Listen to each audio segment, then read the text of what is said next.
Good morning, Baltimore.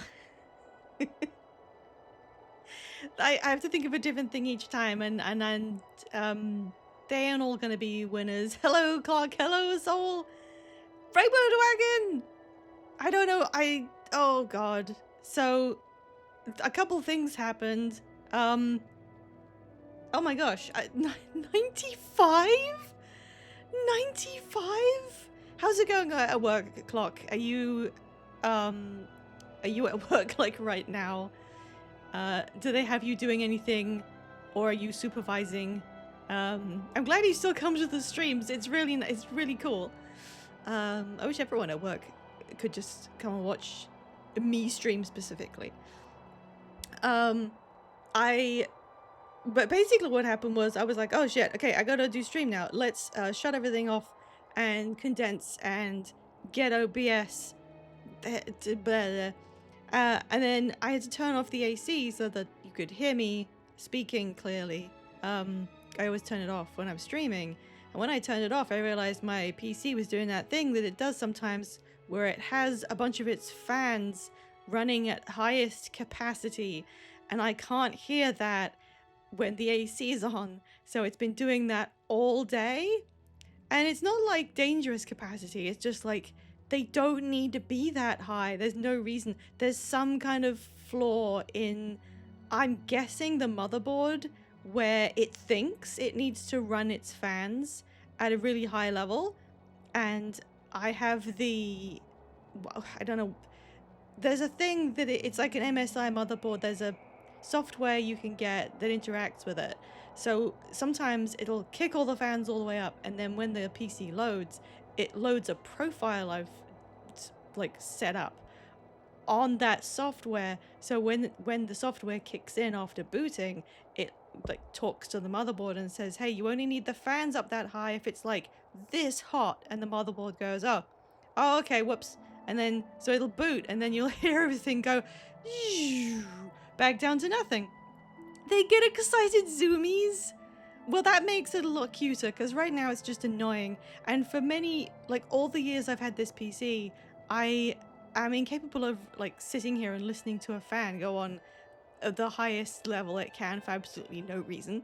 So I did manage to do this. I think you could probably adjust this in the BIOS, but I am too terrified of messing with my computer to enter the BIOS and try and do that. So I have been just letting it do it this way for many years since I got it, and usually it's been fine. But ever since I tried to put that new GPU in that didn't work out, that I had to return, one of the ways I tried to get the GPU to work was resetting my motherboard's CMOS, and after I did that, it now seems to have more trouble actually remembering to turn the fans down. I don't know why, I've got no idea. Just wear headphones. That wouldn't solve the problem. The PC would still be like getting ready to take off out the window. Oh, what did you say? He's literally doing nothing there. It's too hard to run their machines. Yeah, streamer win. We get to reap the benefits. Get noise cancel. No, that doesn't solve the problem that my computer is like trying to fly away. It's I do have noise cancelling headphones. And I do use them.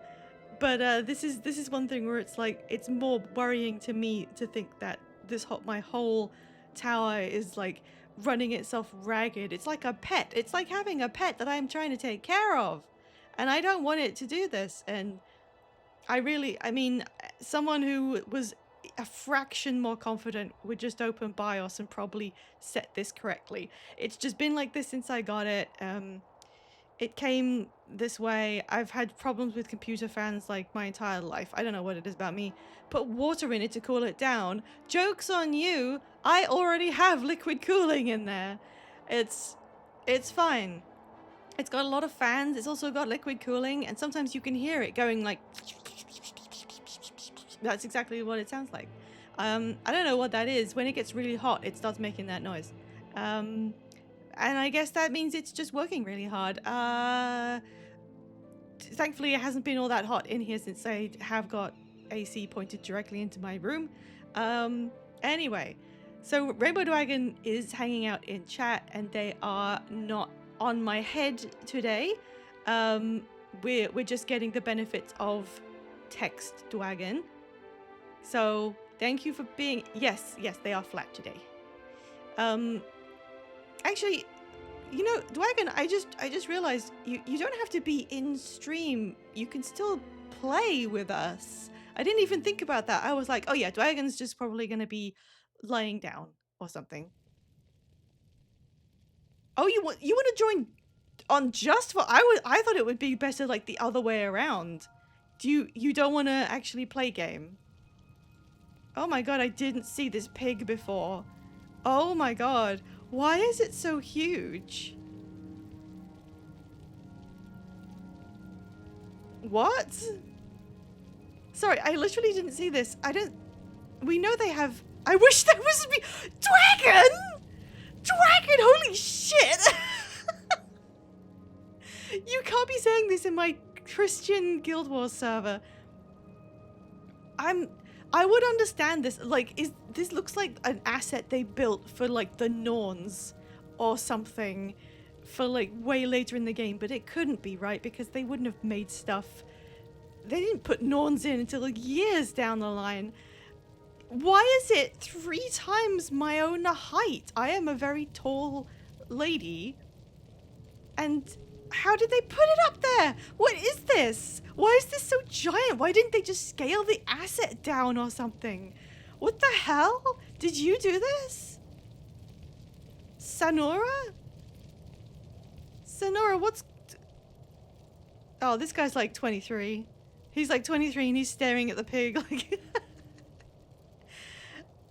Oh my gosh.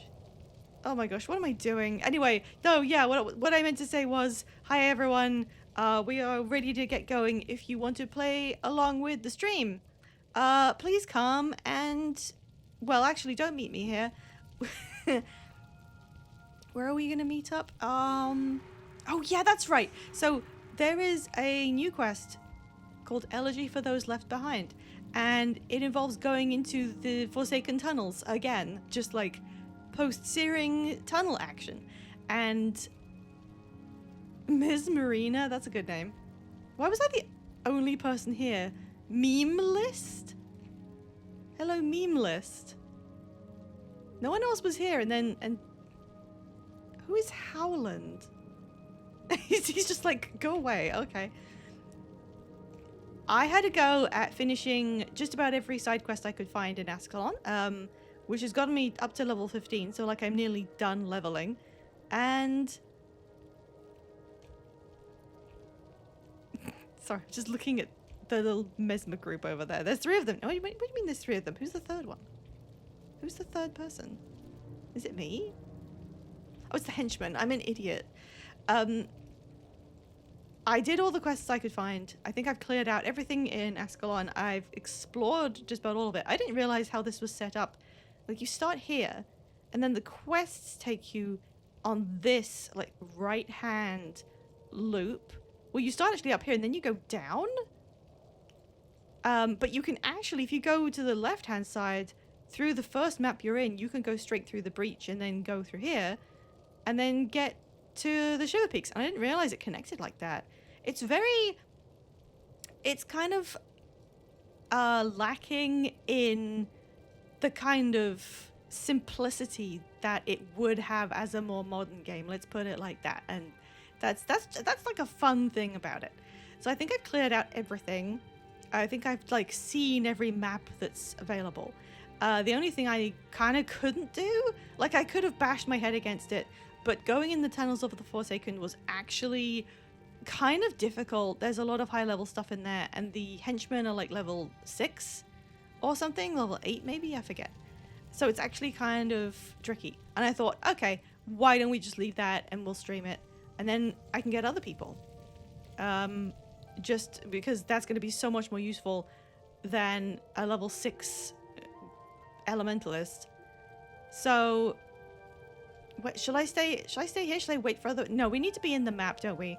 We need to be on the map we're starting from. It's this, isn't it? Is it this here? Well, I'm trying to remember where it was. Right, this dungeon in Pre-Searing, you did get there from Pike and Square, but you kind of went up, didn't you? Wasn't it like here? But now you go down. I guess it's just a different entrance, which makes sense. I mean, the whole world exploded, so I do understand. That's a dramatic haircut. Hello, Kimbo's Legacy.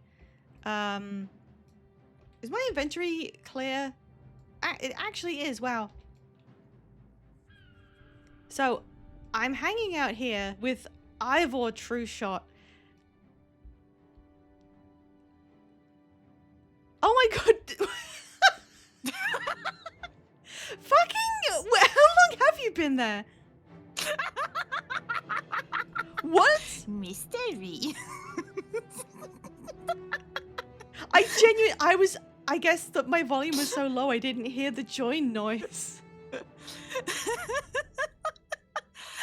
Hello, Dragon. It was like right as you were speaking, so I completely understand you missing the sound. Well, that's hilarious. Hello.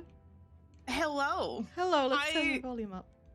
Try to explore the world. Put down an always sunny tile card. Yeah, that's really You're good. right, Yeah. so right. You should. Hello, friend. I should do an edit that's like glamorous pans over Pre-Searing, and then it just smash cuts to that, and it's like.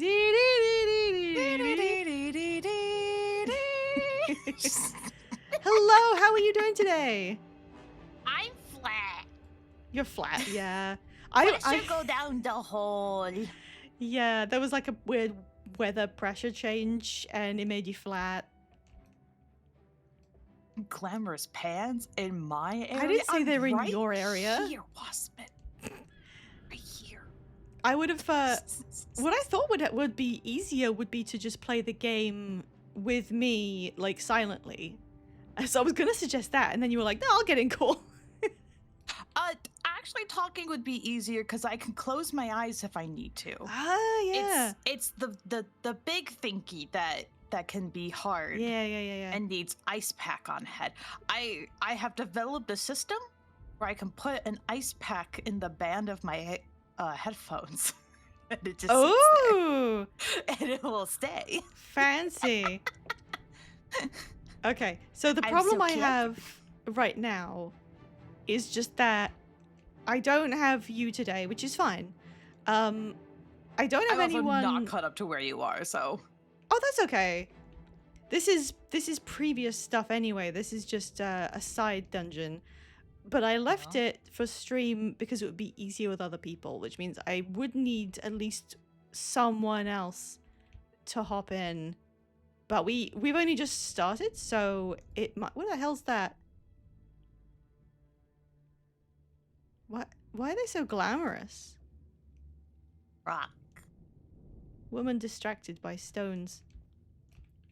You can distract women with shiny rock. You really can. I'm like a crow. And cheese. No, not cheese. Doesn't work. I was about to say works on me, but I'm non-binary. Today's non-binary day. Oh yeah, it is. Happy non-binary day. There's a lot of things happening today. There's Marquee birthday. There's mac and cheese day. There's Nikki day. Why does mac and cheese need a day? Bro, it's mac and cheese. I don't literally on like my period tracker app, where you can track symptoms. Mac and cheese has its own like symptom. What? Hello, Cheese Cube. Like ultimate fat and carb loading is its actually like a symptom of like just craving like I need fat and I need carbs. Give me the mac and cheese. Hello, Cheese Cube. Get into this bowl of mac. I'm gonna take you. I'm gonna melt you down, baby. Oh my gosh. Well, this has been like the raunchiest stream I've ever had. Congratulations on the 50 stream streak. That's so big. Oh, that is 50 stream streak. I wasn't even looking. I was just blinded by cheese. You were blinded by easily cheese. Distracted by cheese. It happens. So I'm looking at. This I is know really my high partner definition. Clock loves me because when he slices up cheese, no matter where I am, he'll come, oh, that's a really cool armor. I Yeah, really I like was that, just actually. I was just looking at how the graphical update must have made this a little sharper. I think it looks neat. Old man, I want that in pink. you want everything in I pink. want it in pink. Pink's the best color. Okay, well, It is a creative color. I'm just wondering what to do. I can always leave I can leave this for whenever. We could just do something else and then Yeah. come back. Yeah. I can't do this with henchmen because it was too much. I could. I mean, if Clock's not doing anything and he's got his phone, he could join on mobile. It's true. He hasn't mentioned anything, so they might have him doing something because he Yeah. hasn't spoken again. Yeah, fair enough. You So get a notification on your Love and Deep Space period tracker, and the hot anime man wishes you a happy mac and cheese day. I'm more amazed that you know what love in deep space is, so Osman. Oh, it's been Do like you? really high profile recently with all that stuff. Oh, has it? That's good. Did you not hear about it? I'm not really into those kinds of games. Oh, that's fair. That's fair. I guess I'm. Let me clarify. I actually don't know what kind of. I know it's like a look at the. Not good. Very not. Damn. Izumi's got Hello, shit to say Izumi. about it. I'm not a huge fan of like free to play. I use it to check my cycle. I'm very proud of you, Wasman. I'm very proud of you. Real talk though, like doesn't matter like what sex you have, everyone actually kind of does have like a hormonal cycle, so it is actually good to track. I love so how you kind of said have an idea. it doesn't matter what. You didn't say what kind of sex you are. You said what kind of sex you have, as in like some, none, a little bit. There's a lot of combinations when you actually like. It's biology weird. Hang on a minute. I just accepted a quest at random that I'll do later, and the quest summary is speak with. Balls were They might as well speak with full old moon, full ball. Mac in Deldrimore Bowl. Mac and cheese mentioned on Mac and Cheese Day. That's what that means. Yeah. Oh, someone's. Oh, I can't even. That's not even a name. That is the nicest interpretation of bull. What? What? What? Bull. I think bull is also a term for weed. I could put it in the bowl. I don't smoke weed. It made me anxious. It made me anxious. Well, no, I was just thinking you can't really eat mac and cheese in anything but a bowl. You can use your hands. Okay. Secondary thing. There's a few more henchmen now. They're starting at level 10. Let me just have a look. So we've still got Stefan, who is doing most of the stuff with me. Big old Stefan. Alessia, the healer. I love. Bold. Bold. Giving her a good workout. I take Orion as well, just because another caster feels like a good idea. I have never used Reyna because I don't know if rangers are decent at anything. But there's some new guys. Oh, damn. No, I mean really. I mean, I don't think they have a huge niche. This is Dunham, who is a Mesmer, so we won't be using him because I am one. This is Claude. He has. I wonder what class Claude is. He's got no I pupils. can't tell. Can't tell what class he is. And on the end we have little Tom from the story. Tom. I don't know how he differs from the other warrior. Maybe he's less tank? Maybe? So this surprised me a little bit because there is in fact a side quest. Like, he's in pre-searing. You can meet him and there's something you can do with the quest. And then in post-searing, there's a thing where somebody says, hey, little Tom has deserted. We need you to go and like try and track him down. He was last seen here. You go all the way over there to the point where they last saw him. And there's a corpse on the ground with his like military badge. Oh. And you inspect it and you take the badge and you bring it back to the person who gave you the quest. And if you look at the corpse, it's very clearly not his model. It's like one of these generic ones. So you hand in the ID and they're like, oh, he was dead? Yeah, that wasn't him. He's clearly like just given away his ID and he's deserted, but thanks for trying. Huh. And the person who had his ID got killed. Anyway, he's like right here. He's one of the henchmen. I don't know how this resolves, like, narratively.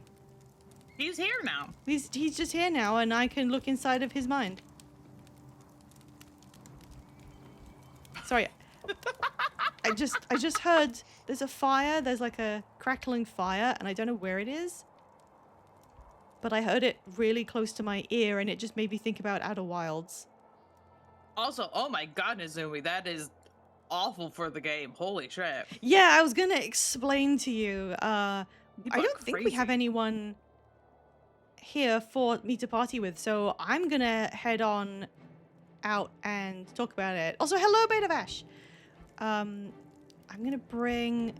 Shall I? I don't want to bring little Tom. He apparently deserted the military, so I don't want him. I'm gonna bring Claude, the mystery class, and the healer, and oh wait, I can bring 6. Okay, you. And why not? Yeah. Oh, also, if you're gonna be oh, hey, Angar, do you want to join in too? I will hang back just in case you want to jump in. Hello. I was in this outpost once per character at most. I'm just gonna be continuing what I was up to, but I am also gonna give a brief explanation to cover, like, to get you up to speed, if that's okay. Yeah. You specifically. Also, Whimsical Pickles, your name fills me with utter joy. And pickles. And pickles. God, I want a pickle now. I haven't had one in I'm ages. Like a solid whole one. What? Pickles That's are illegal. a very American-specific food in some ways. What? It's like, you can get a what do you- pickle at a what do you- gas station. Yeah. And I said gas station in the American way, just so you'd understood what I was talking about. Wait, what do you call gas stations? Are they Petrol petrol stations. stations? Yeah, petrol stations. Oh. If we said gas station, we would mean like some kind of gaseous thing that was available, like air. The gas. Oh yeah, no, I'm sorry, Beta Vash. Like, pickles are also popular in, I think it's like mid-North Europe, because I know, is it like the Baltics? I know they have like a big thing a little bit over there, but it's like that and also Americans. I didn't get as far as including you. I'm sorry. I was explaining it for my small American brain to comprehend. Oh no, it wasn't like that. No, I'm literally small. Oh, that's true. I keep forgetting you're here and on my head. Yeah. Honestly, it's so funny how, like, British English and American English is, like, sometimes, like, we are speaking the same language, sometimes we're not. Look, it's like, fucking Joe. windscreen versus windshield. I once went in a loop for, like, 20 minutes with a friend with a miscommunication, trying to understand what each other was saying because of windscreen versus windshield. Wow. Versus Sorry, can I just point window out screen. Joe? Oh my god. Hi, Joe. Hi, buddy. Hi, This Joe. is the mac and cheese guy.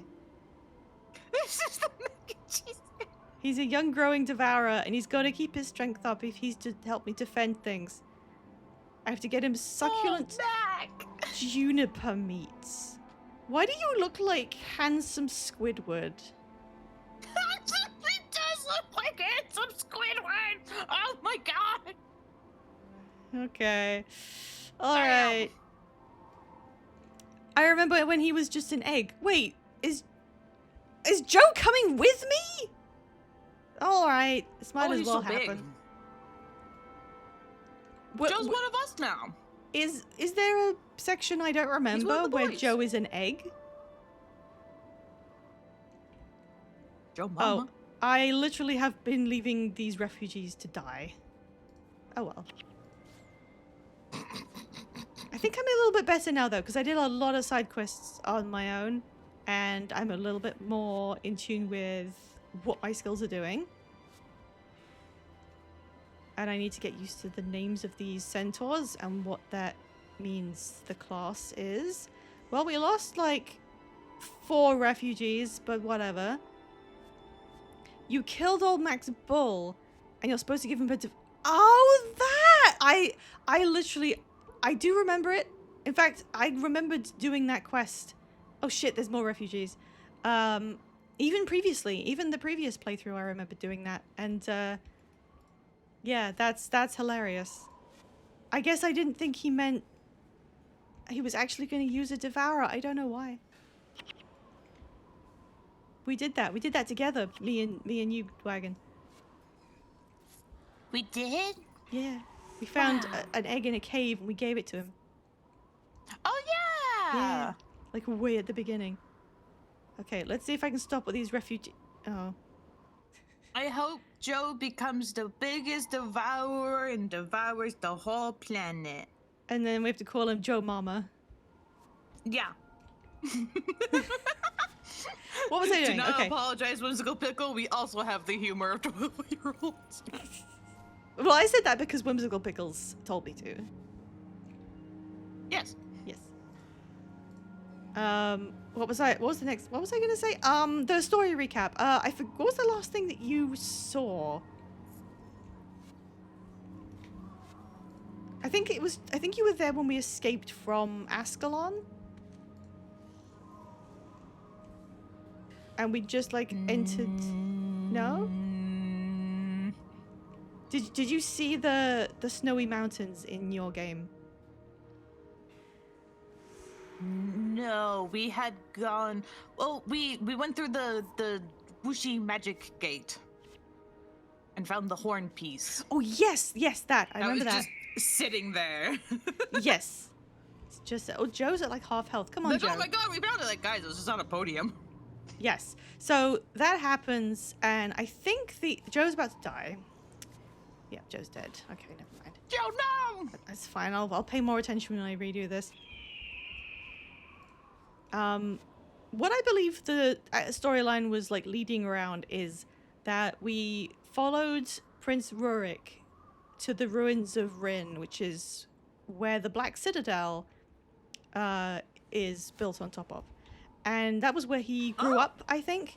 And even though we are able to eliminate the char in the area to see him through it to get to the horn and like do whatever spell that is, I think... Nolani Academy is the area.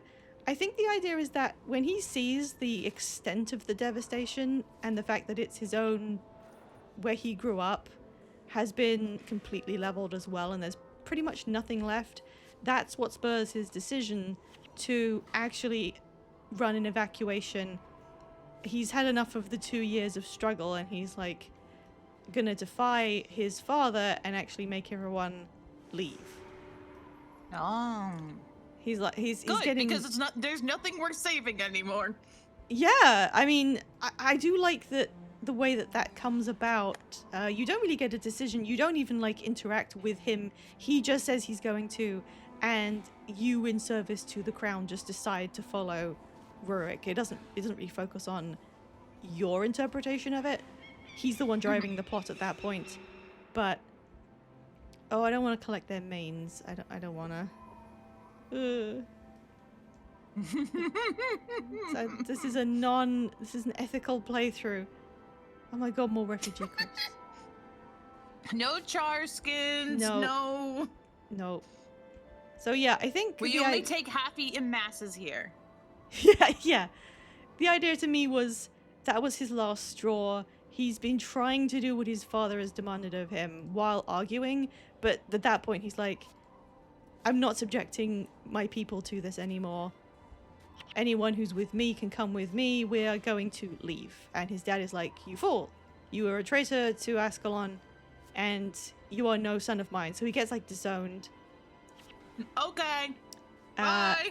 And then a whole bunch of people wagon up everything they still have to their names. And hang on, I'm just gonna get the map. They make their way from here up through the foothills, and they end up at Yak's Bend, which is a little set-up camp in the mountains.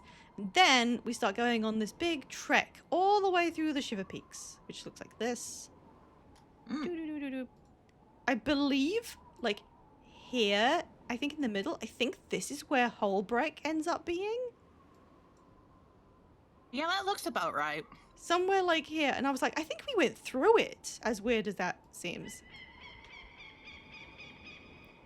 So there's a bunch of quests of, like, just getting through the mountains. And we meet a lot of dwarves, and the dwarves are having a civil war, which we kind of have to, like... We want to ingratiate ourselves with someone because we're a group of refugees. So we make ourselves useful to help out the dwarves, and they in turn give us some assistance, boosting us through this area. And then there's a bit where you have to open a really big gate while under heavy attack by evil dwarves, and someone has to like stay behind to operate the gate or something. And everyone runs through, and Rurik is the one who insists on operating it. He does that, and then a mountain falls on him and he dies. No! He had so much to live for. So this is the bit right after that. Rurik's dead. 200 people from Ascalon don't know where they're going. And we're just like trying our best to make it through this. Am I going the right way? Am I going the right way? I don't know. Damn. He said... Sorry, there's no quest here. It might be a hole in the ground, but it's my hole in the ground, and I'll rule it as king of the hole. Oh, okay, I figure I have wish to I was king of a hole. And yeah, that's what set up the Ascalonian catacombs in the second game, where the ghost of King Adelburn is out of his mind, killed everyone who was left by turning them into permanent ghosts so that the Char could never have any peace on the land they stole. And then when you come back, when Ritlock comes back with his son's sword in hand, he mistakes him for his son because he doesn't have eyes. So that's why the first thing you hear Adelburn's ghost say is, "My son, you've returned." And then Ritlock just goes, "Shut up." Yeah, so there's this neat little, like, that was the context. Adelburn lived long enough to curse all of the people who stayed behind with him. And his son was long dead. Oh yeah, he did mention Griffin's Mouth. This must be the right way.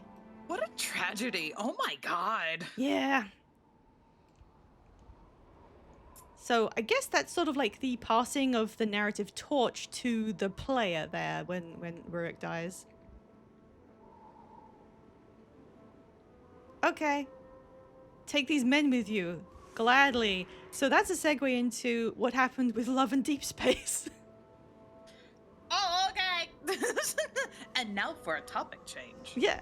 I have to keep a list of things that I mean to talk about quite present in my mind. Like I've learned to do it because things can get off topic so easily, especially when you have someone else who is lovely to talk to and call with you. And who also had proper peer-reviewed ADHD holder. And whatever it is that smiled I big have that we excited. don't know about yet.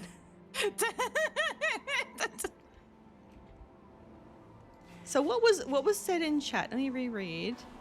They cancelled a new character just before release because of death threats and hate sent to the company, and the situation has escalated. That is mostly true. Okay, actually, first off, can you describe to me what Love in Deep Space is? Because I know it boy game, pretty boys in game. Yes, That's about it. I don't have a full read of what it is. I've never looked into playing it because it hasn't seemed like my kind of thing. Bossman says men, it's men. Yeah, I know that, but It's men. so there was a clip going around, I think on Twitter, of like a boss fight with a bunch of flashy moves being pulled, and people were saying, "Wait, this is Love and Deep Space. There's fighting? There's fighting in the game?" There's fighting? And someone was like, it was "Yeah." a visual novel. That I don't know if that was bait or something. If that was a joke. I didn't know there was fighting. I've never known anything about it. The only thing I've ever really known about Love and Deep Space is that it consistently topped the gacha game charts for revenue for several years. Oh, it has ZCC style combat, if I recall, but it's also an otome game. I don't know if I'm saying that right. I'm so sorry. I think it With is, like yeah. 5 specific husbandos to talk to. Okay, Yeah. that makes sense. So I apparently, figured it was an otome game. I thought it was a gacha. I personally try to steer clear of gachas just because I have a weakness to gambling. Oh, yeah, which absolutely. I reject. yeah, I mean, most people should stay clear of a lot of gachas. They don't usually have the players' well-being in mind. monetary well-being in mind, and then a bunch of other things too. And Second installment of the Mr. Love series. I only tolerate the ones I do because I know I have a good resistance to being compelled to buy things. And you do need that, and it does kind of wear on you. But yeah, the smart move is not to play in that kind of situation. Yeah, it is a gacha. You gacha for the boyfriends and their outfit and movesets. So I don't know the intricacies of what you gamble for, but I thought that like scenarios were gambleable. Like they will come out with your boyfriend is taking you to prom scenario, and you have to use gacha to obtain that to play it. Oh, I think. That's... Oh. But I didn't even know they had combat. I was as surprised as the other people. My gambling urges have been quashed by the fact I have no money. That also helps. If you want to be free to play, you've got to not let that upset you by the fact that the game is not designed with your capabilities in mind. So yeah, they've been making the most money of any gacha game on the market. Like they make more money than Genshin. They make more money than Wuthering Waves, and they have forever. Damn. They have been the unquestioned. Which just kind of makes me laugh because one of the things I've seen mostly with like the Hoyoverse games is a really large focus on waifus over husbandos. So to see a husbando game be the dominant one is like, Yeah. It fills me with a particular like morbid sense of like hee hee. It's strange. It's like the other gachas that people mostly know of are focused on a male audience, and that goes for like all of them, I think. Love and Deep Space is the only one I know that doesn't, and makes the most money. Now that could be because of concentration. If you're looking for female-centric gooning opportunities in a gacha game, you kind of only have the one option there, whereas the men can choose from like 5 or 6, or probably way more than I don't know about, so the income is spread out more. Yeah. So it's kind of like gacha gerrymandering. Gotcha gerrymandering. Or something. Oh my fucking god. But yeah, I don't know of any other ones that like focus on here's a fuckable man, you know? And there is money in it, it seems, but I don't really feel like, I don't know. I can't be happy about it because it's still gambling. Yeah. Yeah. But yeah, they notoriously have the menstrual cycle tracker in the game, and I don't know anything about it. Oh besides my that. god, that's real? I think so. I mean, I'm pretty sure it's that game. It's definitely in one of them. I think it's that one. I don't know what it does. If anyone does know what that does, please tell me. My jaw is hanging open. It's just like... I don't know what it does. For those of us who are weirdos like Talking Apples and Sentient Armor, there's Reverse 1999. Yeah, Reverse 1999's got a lot more parity in it between men and women, but it does fall into the kind of... There's a trap here where I don't think there's any such thing, and you can disagree with me, as like an equal opportunity pandering kind of game, because when you're pandering to what people think men want, you get outfits and designs that show the same type of things. When you're doing it for the female side of the audience in mind, you just design a character. Yeah. And that you don't like show off the same... It's not body focused. They'll actually like do an outfit design that's appealing. And if we imagine that I was male for a minute... Sorry, just read this. I'm imagining. You don't need to imagine that hard. I'm not gonna quiz you. What the hell is that guy doing? What would you quiz me on? What is this quiz? Sorry, I got distracted by Oh, he's dancing. Orion's... What was he doing? He's staying warm in the cold. Oh yeah, that's true. If I was a man, I could find it in myself to be really annoyed at the system, because why shouldn't I, as a man, get to gamble for female characters that have cool and respectful designs? More than just tits. More than just tits. It's like, the tits isn't even like the worst thing. They all have bare legs all the time. They're very leg-centric in this day and age. I think it's because they know they can get away with a lot with legs. Yeah, there's not as much as a what's the word I'm looking? Also, there's the if you can exaggerate the leg much more easier, which is appealing. They do. Like a Barbie doll proportion. Yeah, like if you actually, I think if you compare the general body design of like any of the gachas I play, the legs are 25% longer than they should be. But at least that goes for the men as well, I guess. Yeah, there is a argument for style for when it comes to it, but also like those are long. Speaking of which, we got this outfit again. Oh my god, I want to see more equal opportunity, weird fucking sexy outfits. See, I don't... Look at that little speak of thigh. Look at that. I don't even register it as necessarily being sexy to me. It's Really cool.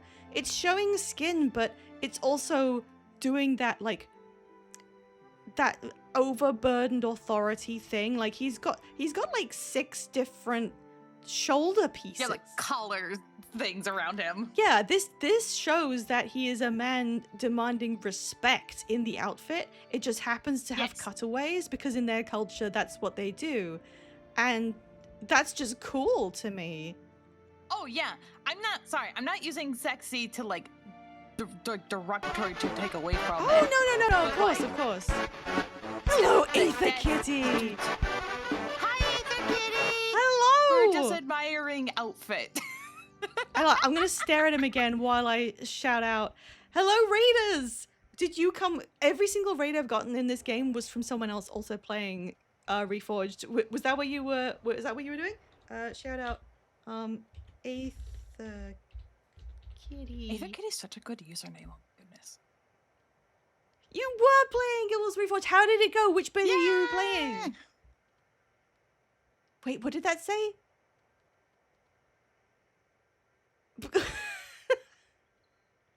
I'm a new Guild Wars 2 player.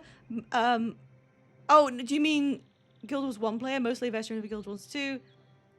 Yeah. What did it censor? Yeah, that's me. Oh, you were I'm just like also- correcting.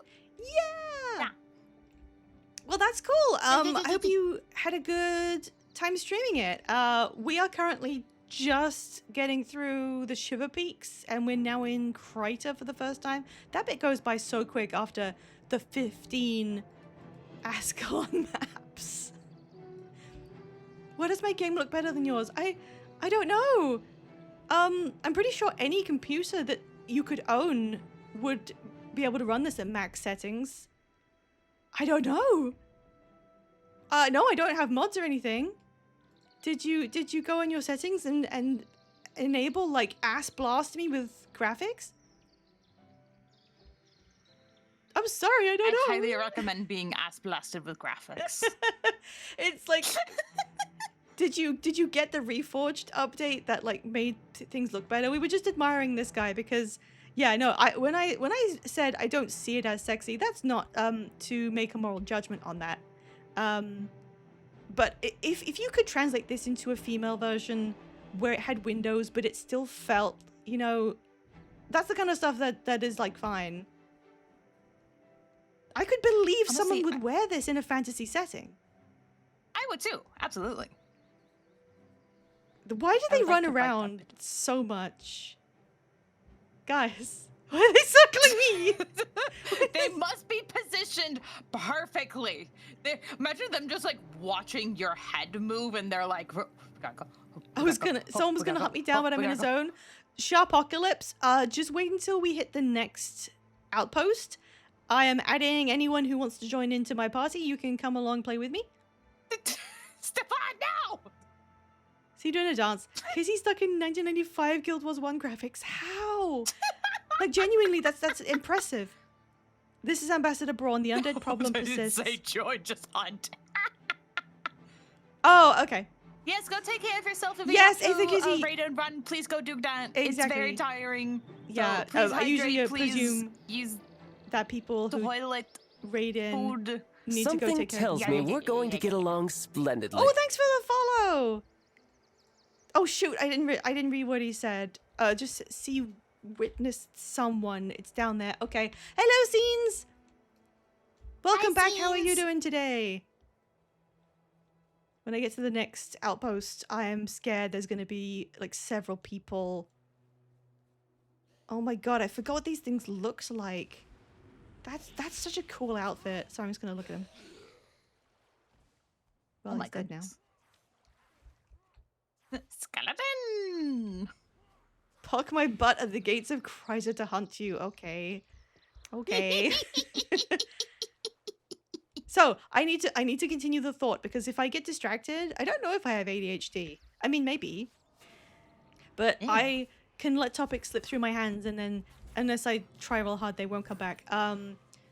So the actual drama that happened, I think I forget who it was. Sorry, someone was informing us about Love and Deep Space. We're talking about Love and Deep Space, and then we were interrupted talking because it was an interesting segue of talking about sexualizing male men, and we were looking at the Crichton ambassador because that's an outfit and we love it. This way. I think somebody mentioned that there are 6 men in Love and Deep Space. I think it's 6. And I think it's always been 6. And, you know, what you do is you pick your favorite one of that group and then you focus on you as the player having a relationship with that character.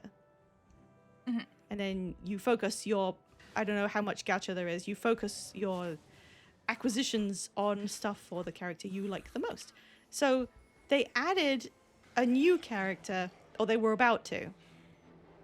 And from what I understand, they hadn't done this before. It had been the same characters this whole time. And Which seems like normal and reasonable to add another character.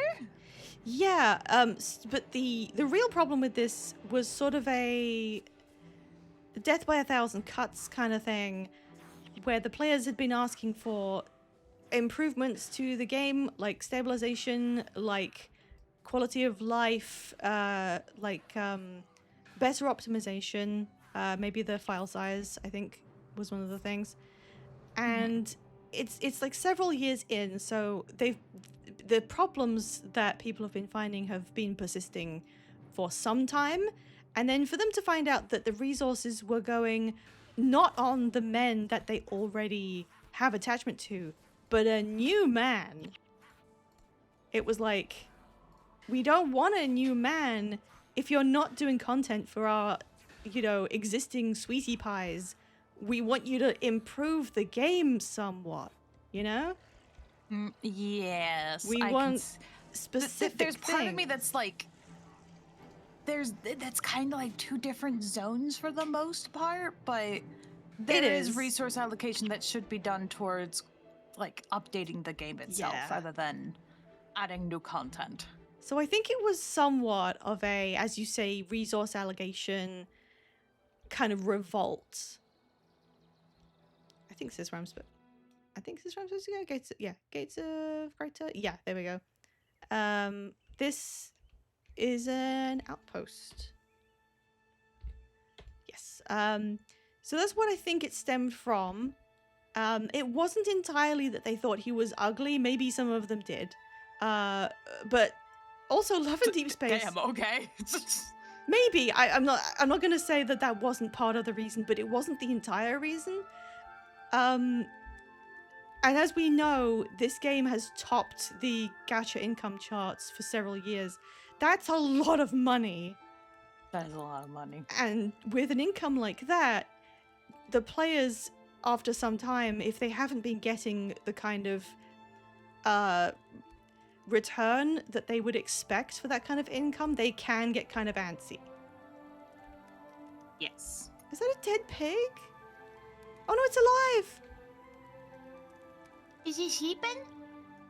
Oh, he's sleeping! I was worried it was like just, a meal, but no, that's a live pig. Yay! Gosh, I wish that was me.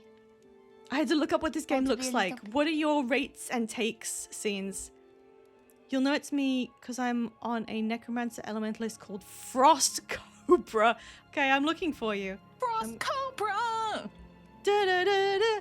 I'm looking around in case I get ambushed by Frost Cobra.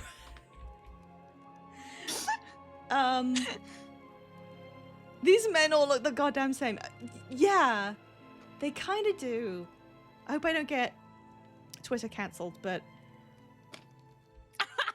Twitter cancelled. the new guy looked a little bit different from the other guys, and I watched his introductory thing.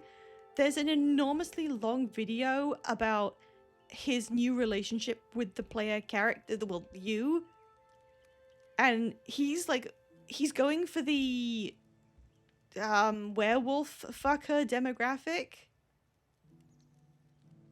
which is kind of classic, respectable, I guess, at this point. He's got little wolf ears on his head, he's got a tail, and the whole thing that you're supposed to react to in his character is that he smells you a lot.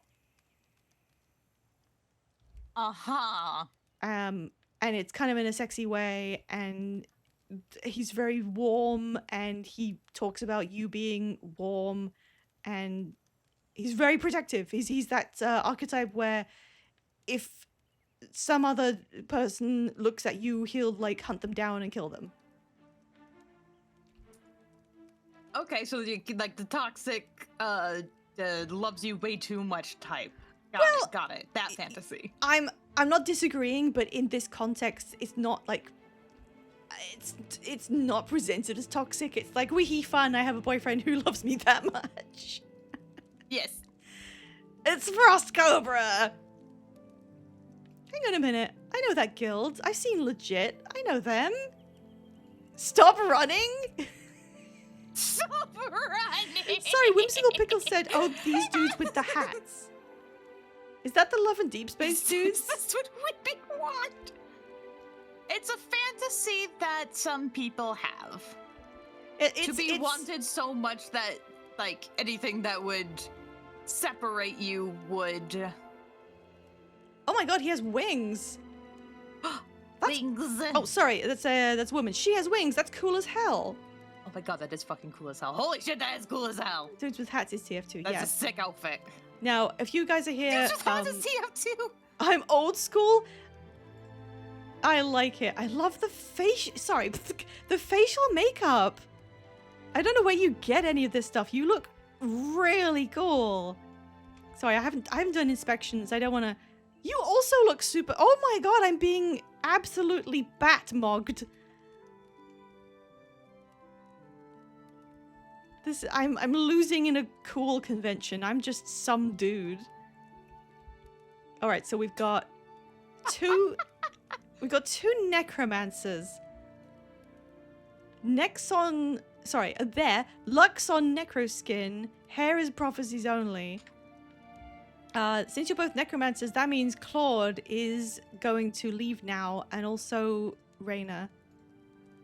And then you guys can come. Do you want to... Actually, I can teleport back here. Do you guys want to come with me to do, the Forsaken Tunnels that I couldn't do? Are you cool with that?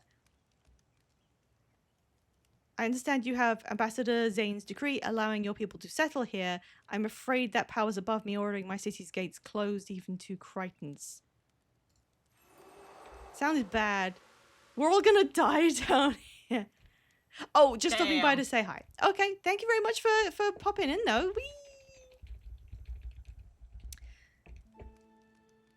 What this is going Please so... give your doggies lots of love. So cool. Yeah, there's like 20 people here who all want to wish your dogs a happy walk. Yes. Frost Cobra, do you want to do elegy for those left behind, or do you want to like? Was your heart set on continuing from here? I believe they said hunt, not to join. So. Well, that's true, but they did join my party anyway. Oh, that's fair. What have we got here? Everyone's level 10. I did this ages ago. Oh no, I'm sure. Yeah, you don't look like that on a new character. I'm just the one playing through again. Who... I mean, do I go back?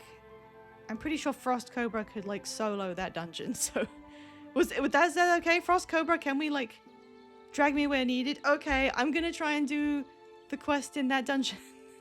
Pycon Square. I have to reform and we'll only have 2 people. Oh shit, there's people here. Oh my god, what district? I'm still in Europe, but there's a bunch of Korean people. Wait, that's Korean and Chinese. Okay. Maybe they're a group.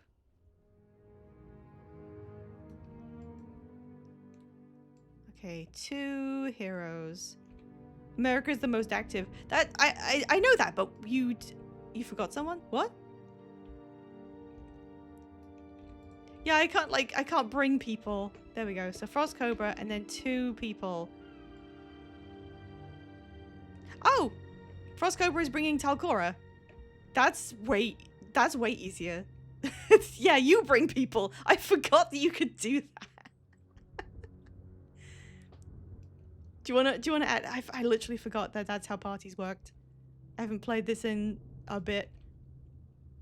Oh, Jorah. Okay. Okay. Are you? I'm gonna ready, and then we're good to go. It only disbands the party if the party size is too large.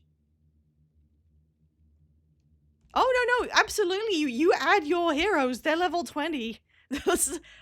I'm not doing this on like for a sense of accomplishment. I want to flatten this. We just gotta walk all the way there, but I'm really excited to see someone like just tear through this.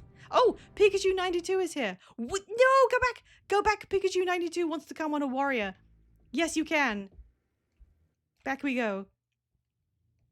Frost Cobra, kick out whoever you like the least out of Talcora and Jorah.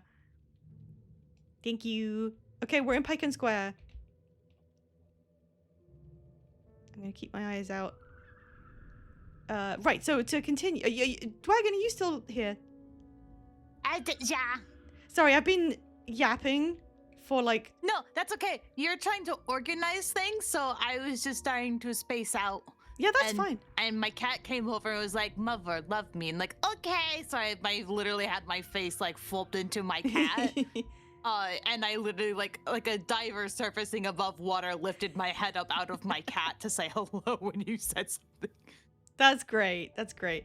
I don't think we need to remove someone else. I'm assuming that Pikachu 92 is Rita Heap, which is a great name.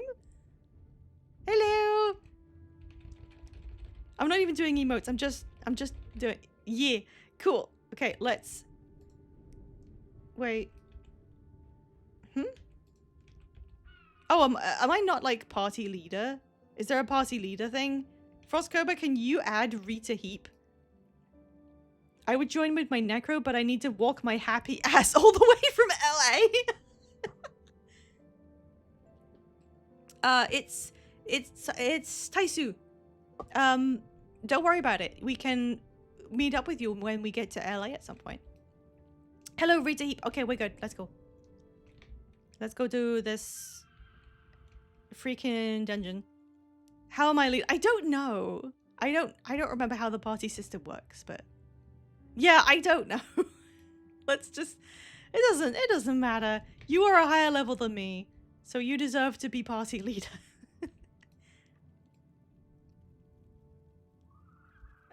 So the rest of what was said about Love and Deep Space was pretty accurate. Meowlands?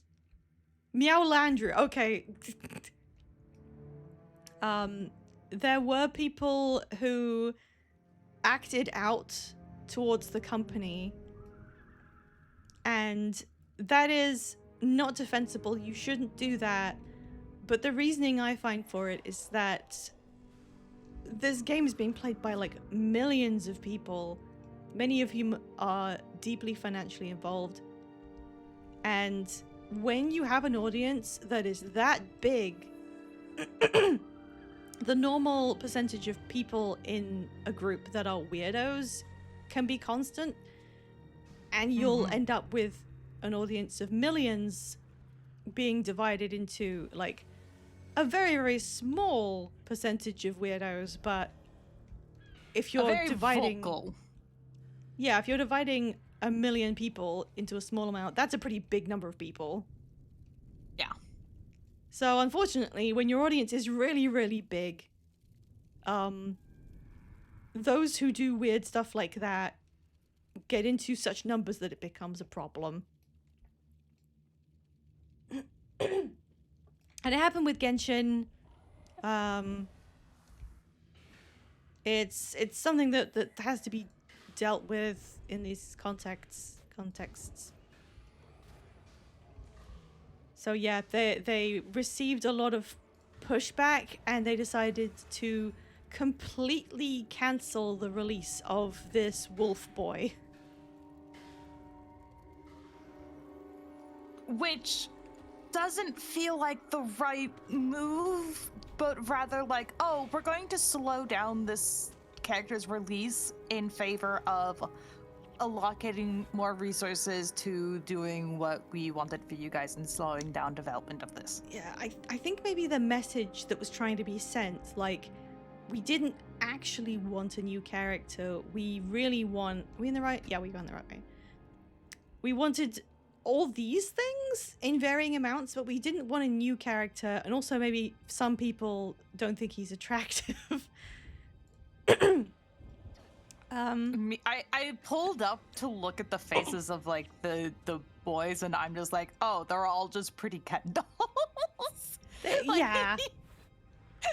Like, if they had a game like that and I found the men in it appealing, I'm not gonna say I wouldn't play it, but that's not appealing to me. No. Okay, hang on, now, I'm Fields missing of Misty, something. on the other hand. I'm missing something. How do you... Is it a lever? Is there a different entrance? What? I'm pressing buttons. Hang on, it says it's above this. Hathor Best Waifu? Who's that? I wish there was a game like that tailored for my tastes. That's funny because in our friend group that Scenes is in, we tried to do this little like thought experiment where we tried to pitch ideas for a dating sim. Not like an Otome game, but like an actual like indie dating sim. Where we each of us in the group created our ideal dating guy or girl or person just to see what we came up with, and 2 of us made designs and then everybody went, those are great, I'd fuck them, and that was kind of the end of the thought experiment. That was the end. Congratulations, you've made fuckable people. Yeah. And that's It was really funny though, because what I did was I made a dude, and it was like everything I could think of that went into an idealized dude that I would want to see in a game. I think I showed you actually. Yes, you did. I was gonna draw him and then I lost the image and I cannot for the life of me find it. I didn't remember that. I think this is a fool's errand we're on, by the way. I think someone needs to pick up the prereq for the dungeon, and otherwise we can't get in. Which It says like someone hasn't completed the prereqs for the dungeon. yeah. So what do we do? I didn't even make it, guy. I just pointed up places and said, "Yeah, I'm fucking that dude." Yeah, they did, and that was one of the most validating things that's ever been said to me. And I was like, yes, Scenes, draw him now. I did this ages ago. So wait, can you not... That doesn't sound right. They can't stop you from doing a dungeon because someone finished it already, can they? The entrance is closed. Maybe we should go back to the storyline. I don't know how this works. You mean Reforged? Did Reforged change it? There's a lot of really minute rules that govern stuff that gets affected with active quests. Hello, Meow Landru.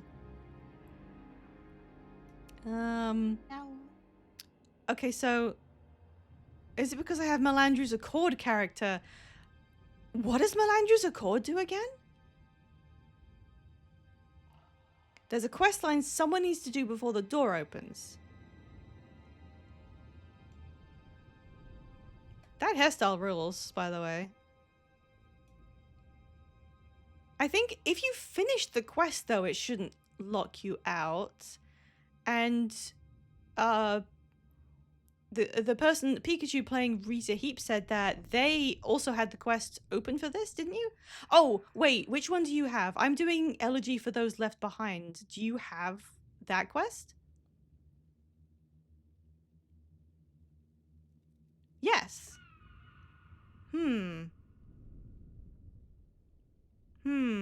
Okay. I'm trying to think. The only thing that could be wrong is probably that Sharpocalypse has completed it. I don't understand why that matters. I'm gonna just head back to Packet Square, sorry. We might redo with just... Oh, hang on. We might redo with, like, just me and the other person who has the quest and see if that works. I'm not sure why they would bar people from coming back in. But we'll, like, test it, I guess. These, Oh. Yes, I will trade with you. So I'm trying to, like, look it up. Oh, thank you. Hang on, I'm gonna need to go to my chest and pick out something to give you. So, how many items is this? I don't... Oh my god, that's so many creme brulees. Okay, hang on.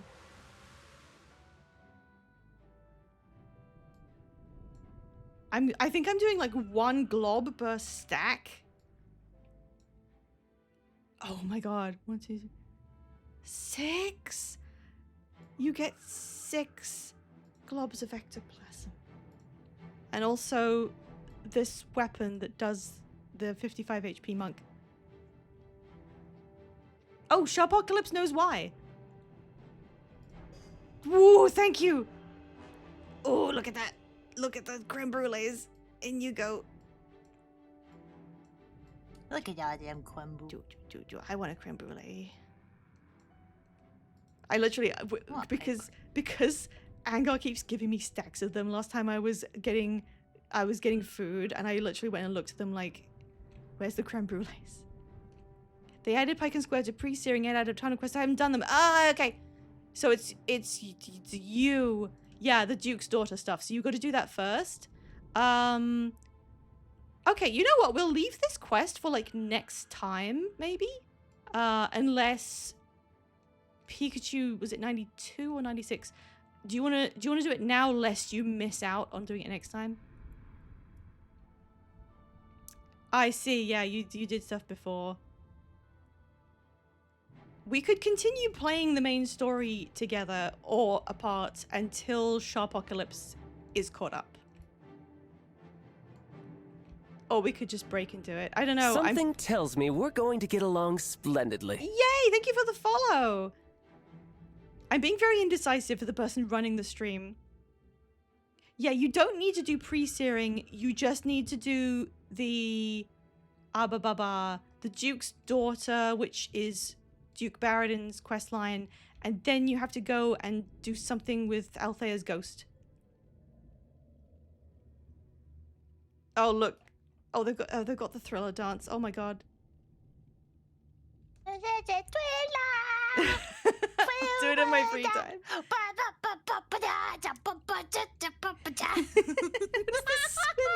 Swimming. Okay. Is that? Oh, was everybody okay. in the I was party wondering, reforged? Is that baby shark? It's Wait, what? Okay, you're drawing now. So the version of Baby Shark that I learned has some more darker lyrics, like one of them being like shark attack doo doo, lifeguard swimming doo doo. No, Both the of which dance. have like motions of swimming. No, the dance is like a really old dance move. Like holding your nose and doing a hand wiggle. That's like a that's like 70s disco. I have a shark-shaped PC? That's so cool! Can I see? Yeah, link us a Google Shark X. This sounds like a scam. This is either going to link me to like shark pornography or a shark computer. I'm here to see either of them. I put in Shark X PC and there's one Cooler Master desktop PC. That's a PC? That's pretty neat. Yeah, like I'll put the link in chat. Like this is a straight up website that sells a shark. Wow.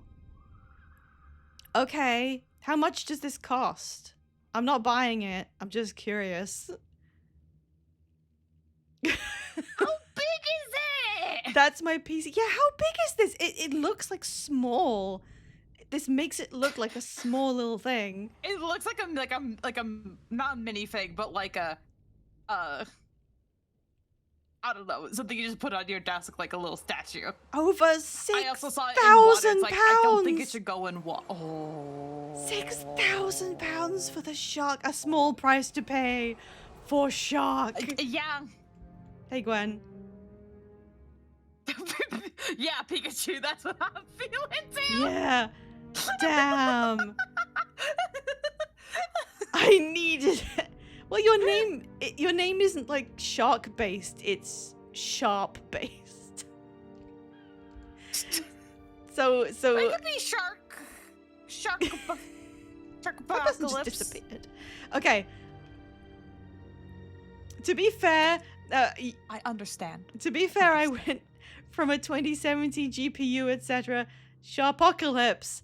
I hate to break it to you, but you're literally mocking me right now. I have a 2070. So does Scenes. Okay, mine's a 2070S, but like similar model. Be back in 30 minutes. Okay, thank you so much. Have What's- fun with give them pets and love, and remember to hydrate them. I had mine for like 14 years. Oh, okay, yeah. I've spoken about this a bit too much now, but I recently tried to upgrade my GPU because I've had my PC for like nearly 7 years or something, and I haven't upgraded anything the whole time because it's been perfectly adequate, I think. And it was pretty high spec when I bought it, like at reasonable price. So I bought what did I get? A 5070, and it didn't work. And then I spent like 3 weeks trying to return it and get a refund during the biggest heat wave we've ever had. And now that adventure is over, and now I'm like, okay, well, I still have the 2070S. Okay. 14 years is a long time to have. Yeah, like, if you can afford the Shark PC, you get the Shark PC.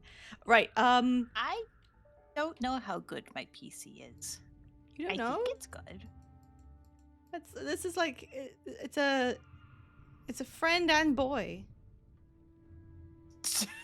Friend and boy? Oh, you don't know that? Sorry, I'm referencing something. There's a really, really, really old, ancient Tumblr post of somebody gently reaching their hand towards some holes in the dirt, in the sand, and there's a bearded dragon sticking its head out of the sand, and it's captioned, "Reach into your local dirt and you may find a friend and boy." I love that. I love that. That's how I read. That's how I read that caption. You may find a friend and boy. It's written like that. I don't know what to tell you. Frostcobra was playing the violin sadly. That's an emote. Playing I the violin. genuinely thought that was like, that's a weird like soup eating emote. Just over here eating soup. Okay, so what I'm gonna do instead, I'm gonna continue the story for now. I'm gonna leave the Tunnels of the Forsaken because we were a little splintered. Leave my soup violin alone. It does a little bit. It does a little bit. That's not how you hold a violin. You can see how I thought soup.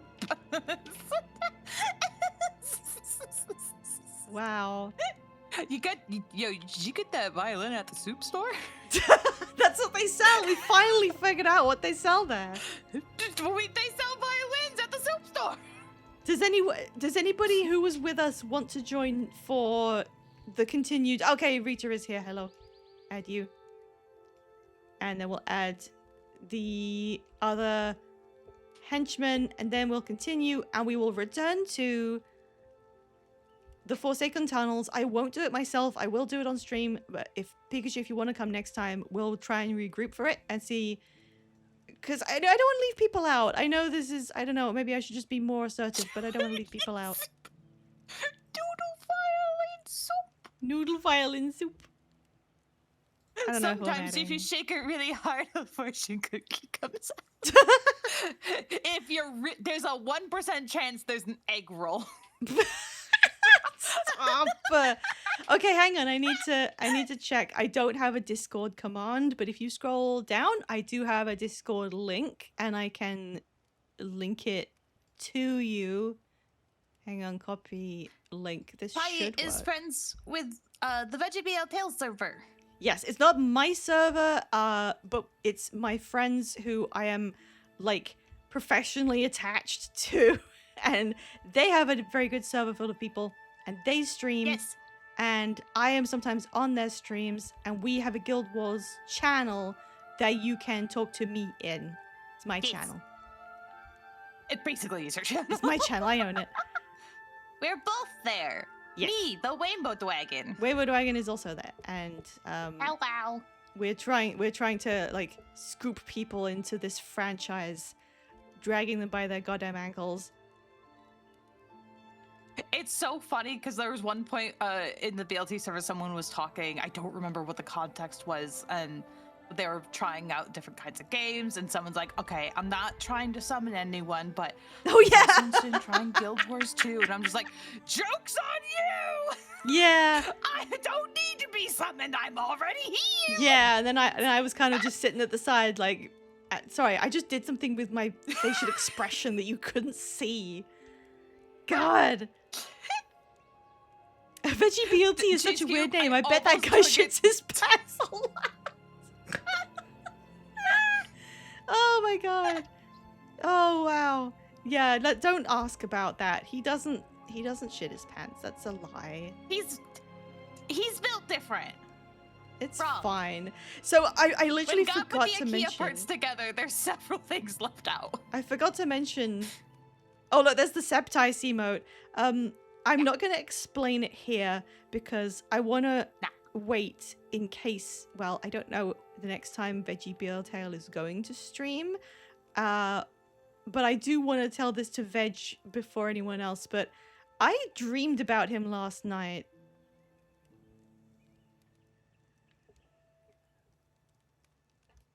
Yeah? Zooms in on my face, and I'm gonna tell him about it. Like this isn't completely out of nowhere. At one point, when I was on like Bad Game Bingo or something, he suddenly went, "Hey, Pi, I had a dream about you," and then he explained it, and then I was like, "What are you talking about? I just had a dream about you." So it's like a thing that happens occasionally. That's adorable. Sometimes your dreams link up. Yeah, except he wasn't doing something that was Veggie BLT like centric. He was just standing in for like a person telling me to do stuff that was kind of weird, and it was a stress dream. I was like out of my mind worried. Oh, Yeah. no, not those. I'm being very vague on purpose, Spade of Ash. Hello, Defed. Sorry, I didn't see you also chiming in with the Septice. Weird when the Every dreams time touch. The dreams touch. I get this feeling. So, if I forget, guys, next time I'm on stream with Veg, yell at me, remind me to tell him about the dream I had, and I'll try and remember it. It was so vivid. It was so specific. It made no sense. And I woke up literally like out of my mind stressed, thinking, okay, on the 15th of July, I have got to, and then the rest of the stuff that he told me to do. I'm just imagining that just gonna go like, "Hi, I had a dream I was mansplaining to you, and I feel the need to apologize." Oh, where's Sharpocalypse? Are you bowing out of this section? Am I gonna head on with Rita? Where's the henchman? I need henchmen. Just Those people suspiciously standing in a line. nope. Why are they facing the wrong way? Guys. They're looking at a hole. They're wondering if there is friend and boy there. There should be. I mean, what? There is something weird about this They game's. really are just looking at a hole. Yeah. There's something. Oh, Sharpocalypse, the character, doing sad soup violin. Okay, you have 4 people Oh, in that's a your 6%. party right now, but I'm adding you anyway. Leave my soup.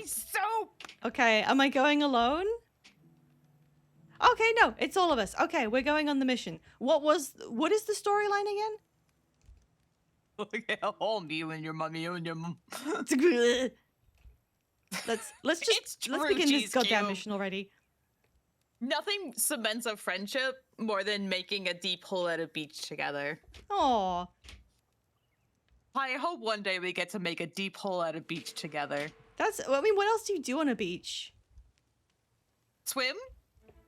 You should come to an English beach. They're terrible and they don't have sand. We don't have sand, we just have like enormous stretch of pebbles. Oh. So it hurts. That was my childhood going to the beach. It was like, okay, stand on the fucking pebbles. Are you having fun? Lies! Nuke! Nuki! I'm being called out. Nuki is crystal clear. Okay, sorry. I'm sorry. Guys, do you want to do the bonus with Oink? Do you want to do the fucking bonus mission with Oink the pig? Oink the pig? I don't know if you remember, but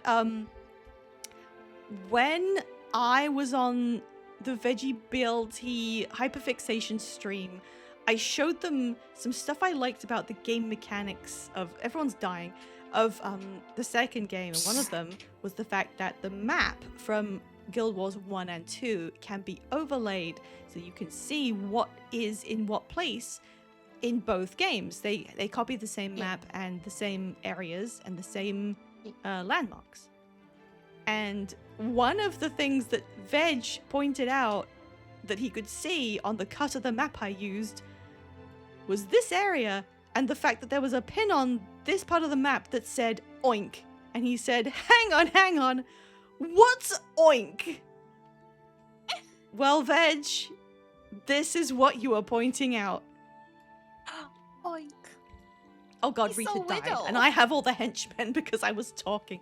It's okay, don't worry, we have a monk, and also I have revive, it's fine. The henchmen weren't here, no, you guys were barreling ahead while I was playing the game badly. Hellish. Okay, it's almost ad break time, and I'm gonna have to wrangle a group of people during ad break. I forgot to do it before we began. What is... Oh, he disappeared and he dropped a gold thing. Hello. Yeah, sorry, I do apologize to Nuki. I don't think I've been there, but I physically know of it. Oh damn, I have a deep wound. Okay, we have to do ad break, so I just want to pause right here. I'm not gonna move. I'm just gonna wait. The henchmen are gonna wait with me, apparently. But we do have to have a little ad break right now. So, everyone chill. Cornwall amazing surfing. I will take your word for it. So, ads warning. No, you should talk about Cornwall in all caps. Absolutely. During ad break, Please yell. I move Yelling us is to allowed. this screen. Sorry, go ahead. Oh, I was just like, please yell. Yelling is allowed. Oh, Yeah, no, it I'm is. bigger. Oh, no. This is the shiny zone I'm screen. perceivable.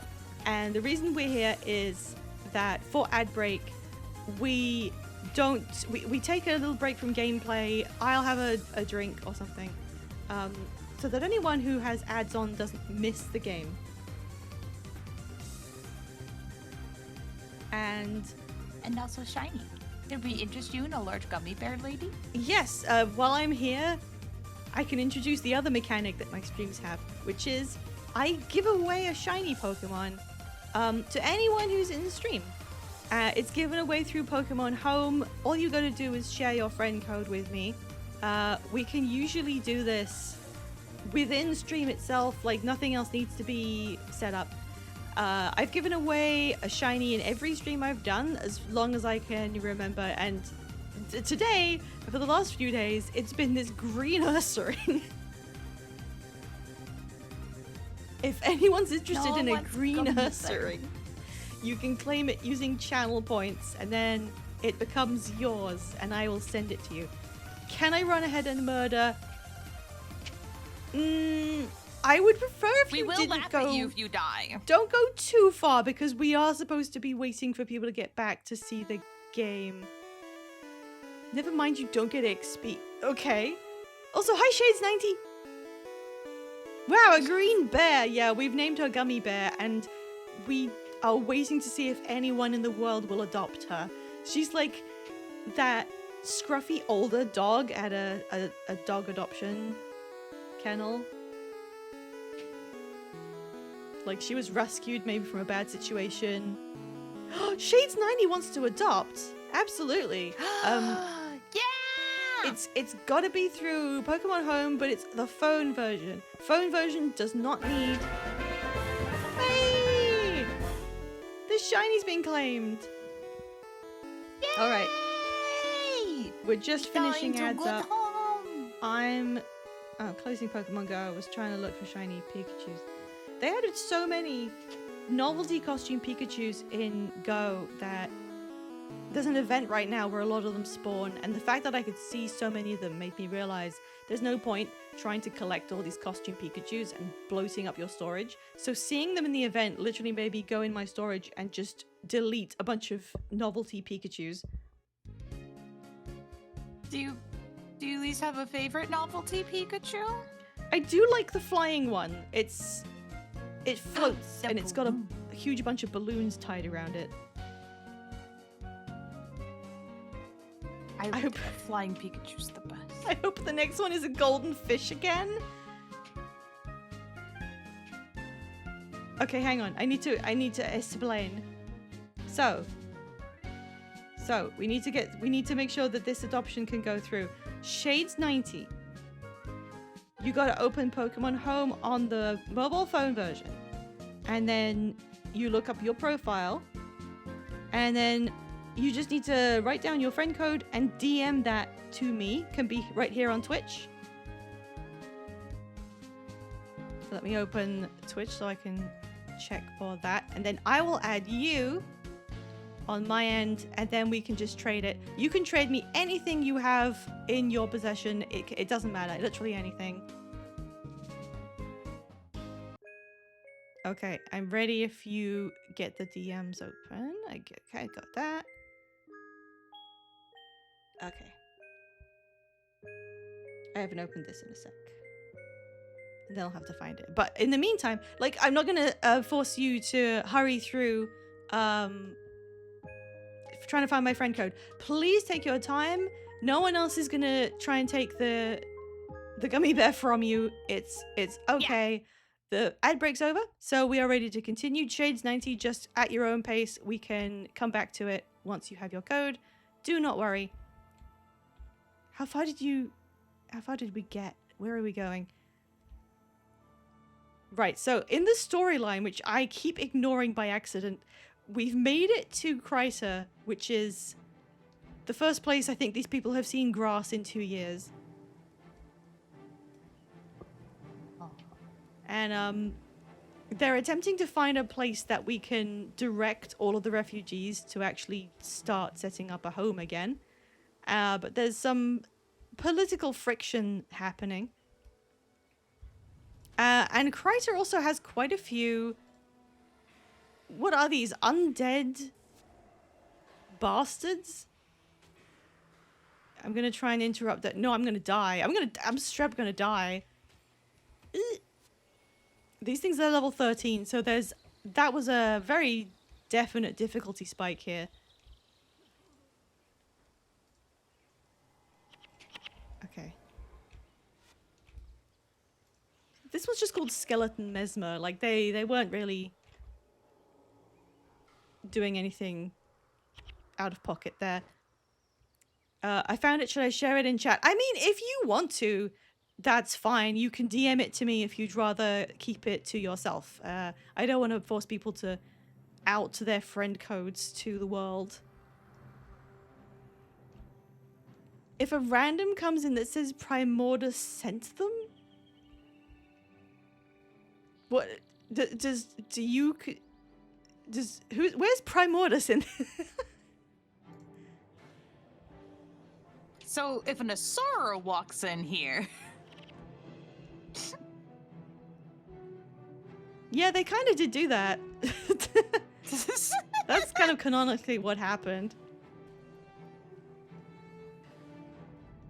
Okay, look, we got teamwork now. I think I need to not stand. I was thinking about trying to make myself work as a tank. That's a lot of skeletons. Oh my god. That's a lot of skeletons. Some kind of bastard just approached me. Primordus is one of my renamed call-out bots. Oh! It should be okay. Okay, cool. I'm gonna let most of these guys continue. Whose is that? Not mine. Everyone's gonna continue to progress the mission while I enter this friend code at the same time. Dwagon? How are your cats doing right now? Let's see. Marmalade is a donut. I'm so sorry. I said your name and I woke you up. Oh no. Hello. Hello. Go back to sleep. Okay. Otto is not in the room. Probably hiding somewhere cool because it's hot. I do feel myself starting to puddle and flatten. Okay. As I realize now I haven't talked in a while. No, it's all right. I just wanted. I'm trying to do something at the same time, and I was like, oh, let's fill the air with something. Oh, Dwagon, fill the air. I understand. I can chat. Last night I got to learn what it was like to play a video game on a Mad Catz controller because my emulator was messing up really bad. Okay, I've tried to. And it was hilarious. I've tried to put the friend code in a couple times. It's saying it's incorrect. Could you just give it a look over and check that you have that sequence? It's Mad Catz. It was more of a joke because I usually stream with my co-host, who is my friend Skeeter. Mad Catz strikes out. That's fair. I'm talking about their game controllers that were. If you kill these guys, do these usable. minions die? No, they don't. Uh-oh. They persist. I honestly, can I've tell never heard of Mad Catz before. It might have been more of a brand in America. It was a third party that typically was much cheaper controllers and were of lower quality. So a lot of times it kind of became a meme that like, oh, give it to your least favorite friend or to like the younger sibling to... Oh, did they liquidate? Damn. That makes sense. They like, liquidated. give them the Mad Catz controller. Give it to the cousin. Okay, let me try that again. There's an X that is between the J and W that was missing from the first time. Yes. This guy was That's just like okay. saying, "Do you think my pig will be safe?" Oh, and then he won't talk to me. But I guess that's who you bring the pig to if you did the bonus, which we didn't. Not. Which Lion's Shades, would you Arch. say that Sorry? the X did not mark the spot? I didn't kill the pig. No, we didn't. We left him behind, but he's a pig. Why would the undead have any kind of problem with him? Keyboard-wise, they were probably great. Controller-wise, I like how it's But- got "wah" in it. Wah. Confirm. Friend request sent. Please accept our friend request. So we have made it, I think, to... I made 0. Have we made it there? Is this where LA is? Wow, split to the pieces. That's sick.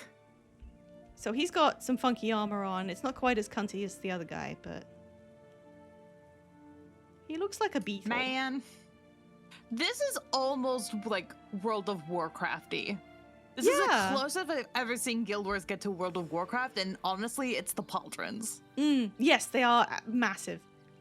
Lion's Arch is sealed by order of Justicar Hablion. I wonder if we'll see that name again in this game and then in the next one. He's gone south to deal with an invasion of undead. Why are there so many undead here? Like, we've got problems at home, but there's...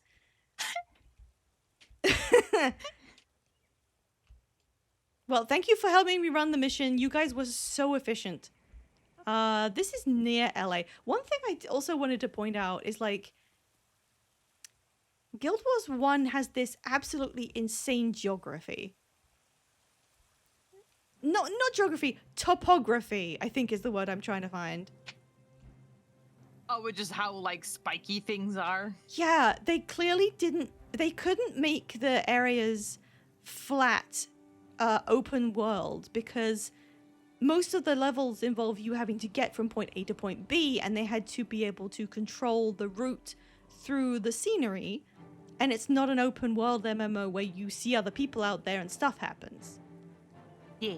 And they didn't want to rely on invisible walls, it seems, to just arbitrarily stop you from going places. So instead, they, like... I've done this in The Sims, you know, like, you get the brush that raises the level of the ground, and you just kind of go ham. Yeah. So you get these absurd-looking, violent peaks in most of their maps, and I don't know, it's just so iconic to this game. I don't know any other game that has done that kind of, like, look at it. Think of all of the erosion that must have happened between 1 and 2. Yes, I mean, apparently, that's such a good point. Apparently there was a lot of, like, something went on there. Oh, yeah, pointing out, thank you, 2 years ago was when ore sank. I knew that it sank, but I did not know it was that recent. So basically the corpses that have flooded Kryta are, I think, the people of Ore whose bodies, like, are now washing up and got, you know, pushed out there by the flood. So...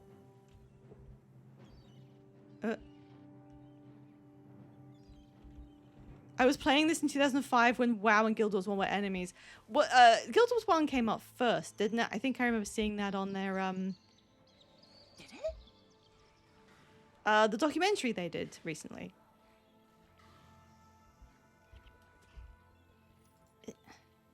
Also, I don't know if that is a joke, but we're not going to insult Guild Wars 2 on my streams. It's the main game that I play.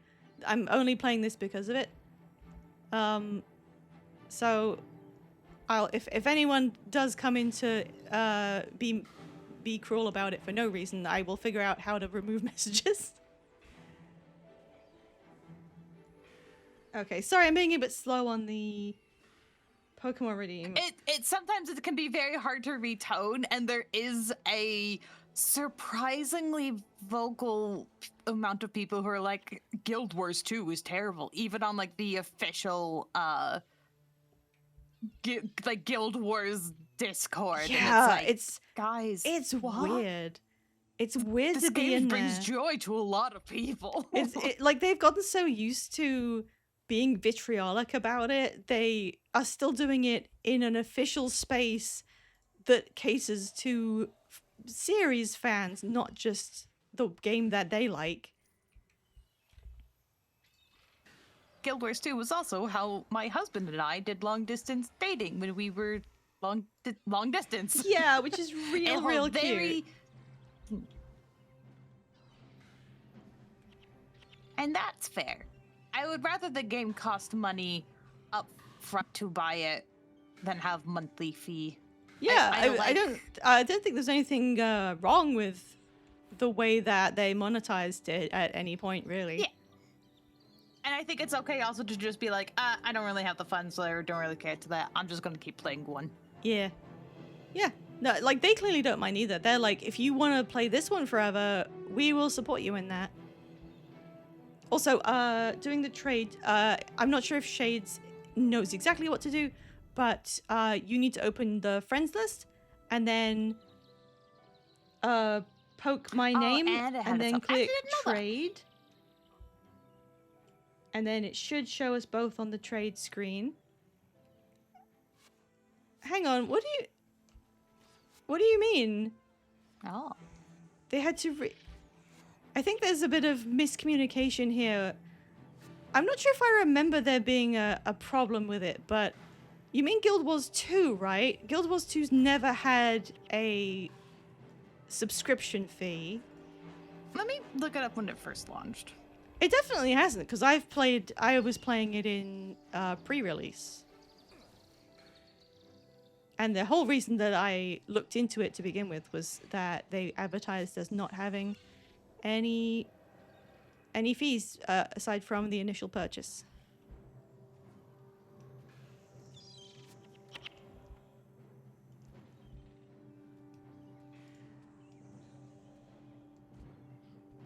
Yeah, I wouldn't have been interested if it had a subscription fee, because I found that too restricting on my time for games. I mean, I've tried it, but I just don't like it long term. Did I say... Wait, I need to figure out how you pronounce this. I keep saying Justicar. It's not Justicar. There's an I in there. It's Justicia. I've got to rewire my brain. Yeah. There he is. He's got an even bigger set of armor, and I can't even... There we go. Orion, get out of the way. Oh, Lord, he thick. That's a wide load. He's shorter than me. He's a lot shorter than me. He's in Guild Wars too. That's a pretty sick helmet, I'm not gonna lie. I like the look at the spikes. Yeah. Oh, hi. You've arrived in Kryta at the wrong moment, friend. I don't have time for long Okay. speeches, but I'll make you this deal. Help me fight these undead, and I'll give you and your people passage into Lion's Arch. Okay. So he's just gatekeeping, I guess, and we have to clear out some undead. He's voiced in this one, obviously, by Steve Bloom. And I'm pretty sure when he shows up in Guild Wars 2, he is John DiMaggio, because they had him in that episode. Although, funnily enough, Steve Bloom was also in that episode, as he usually is, and they just went, now we're using our other guy. It's also kind of funny that back then, in this time period, people doing these voices were like, I think they were known and respected, but Steve Bloom wasn't the powerhouse that he is now. He's one of the most famous. Shades 90 looks like I clicked on your name. It says waiting on connection for Pokemon Home. Hang on, I'll try again.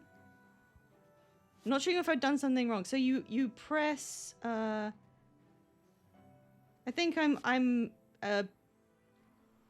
Your Shades, right? Yeah, it has the right date on there. So Shades. Oh, there we go. Sorry, I think mine just hiccuped there for a second. Oh shit! 10 piles of glittering dust for doing nothing. Thank you. Woohoo! Yeah, I'm not sure what we're going for, Sharkopolis, but it's okay. It does sound like it's pretty late for you. You should probably go to bed. It's 11 p.m. here, It's a so Tuesday. I think we're in the Tuesday. same. We're in the same time zone anyway. Right. Give me 1 second. This isn't. Nothing's going wrong. I just have to look up Ursaring. And I've only got one, so this should be the one I'm Pies sending. UK. I'm American. Derogatory. And here she comes. She's trading away. Here she comes. Oh, here she comes. Oh no. The bug bites will stay with you, so I vote bug bites are the worst. Oh, who's getting bug bites? Agnar. I believe they came back from their walk with their dogs, and I am sorry. Okay, Shades is offering me a Palkia. Wait a second. Horse mentioned. Still hot. Oh no. Ice cream. That was, in fact, some kind of a horse. That was a horse.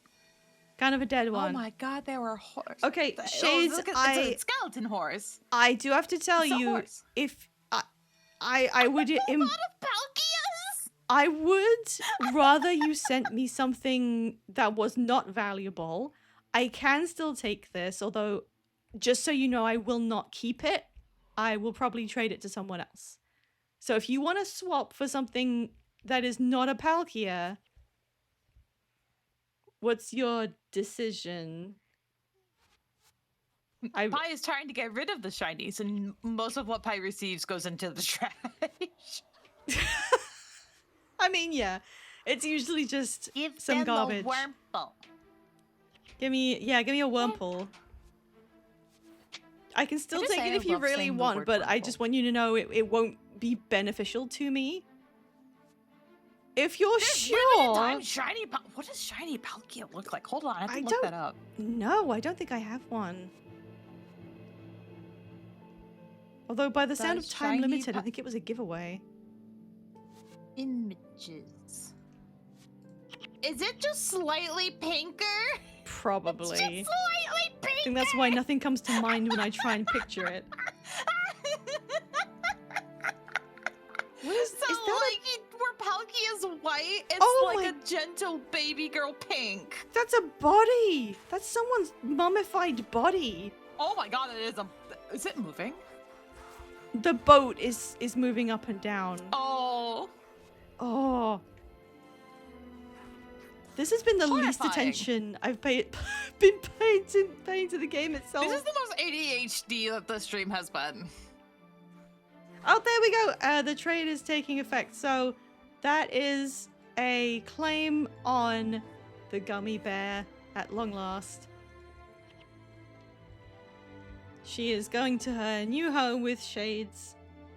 New home. Thank you. In our server, I put a picture of shiny Palkia if you want to. Okay. It's just off-white pink. It's Okay, just I'm gonna look. off-white Hang on. pink.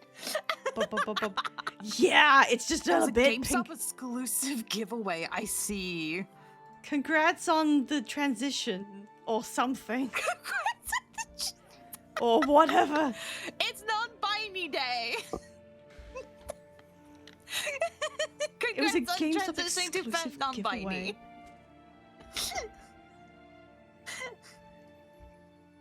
Yay! Gummy bear in new home. It was worse than Delani Academy. We beat the mission while you were explaining the law. Yeah, Thank you, Agnar, for carrying. that did happen. I was getting really into like talking about which bits you could find in the second game. Oh, don't say slave mon. That's not. Wait, that's what? Not that. That's not how this goes. Well, I don't even know what that means. Is that I also am not really sure what you mean by that. is that offensive? Do we need to bring out some sort of moderation? I don't think so, but that's not the vibe Be we're at running peace, with. brother. May your soul find peace in the mists. Okay, well, we're not gonna No. refer to Bravery them is as that. unquestionable. Your honor unmatched. On behalf of the White Mantle, I thank you greatly for your service. Our founder, Saul D'Alessio himself, would have been proud to call you his friends. As promised, your request for entrance to Lion's Arch has been granted. You and your fellow Ascalons are welcome here. Come, I will escort you to It's town not very personally. funny, Sharkbo. We will make It's sure not you funny. receive a proper reception.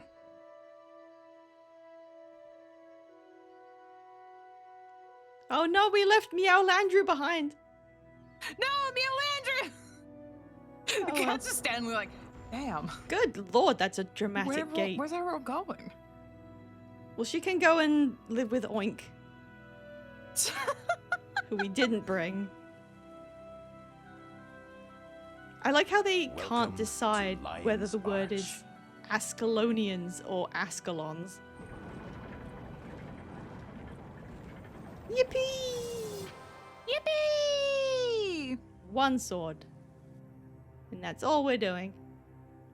Didn't escort pig. So this is Kreiter, right near Lion's Arch, and as you can see, they did an Elder Scrolls I found it. and The decided center of that the central area of the Wait, game we found was it going to first. change from If the jungle-based get to loose. European. Come on. The sooner we get What? the scepter into safekeeping, the better. It's just funny to me that both of those settings have done that. Oh.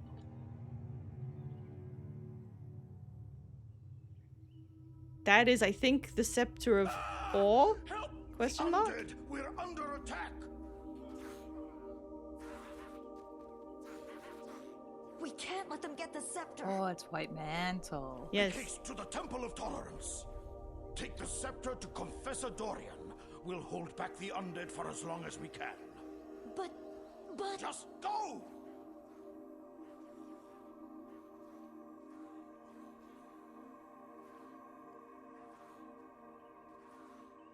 So the White Mantle were the oh, hello.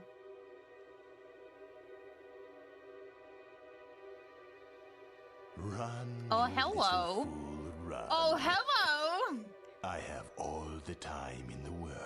How many The scepter Damn! will be mine again soon enough.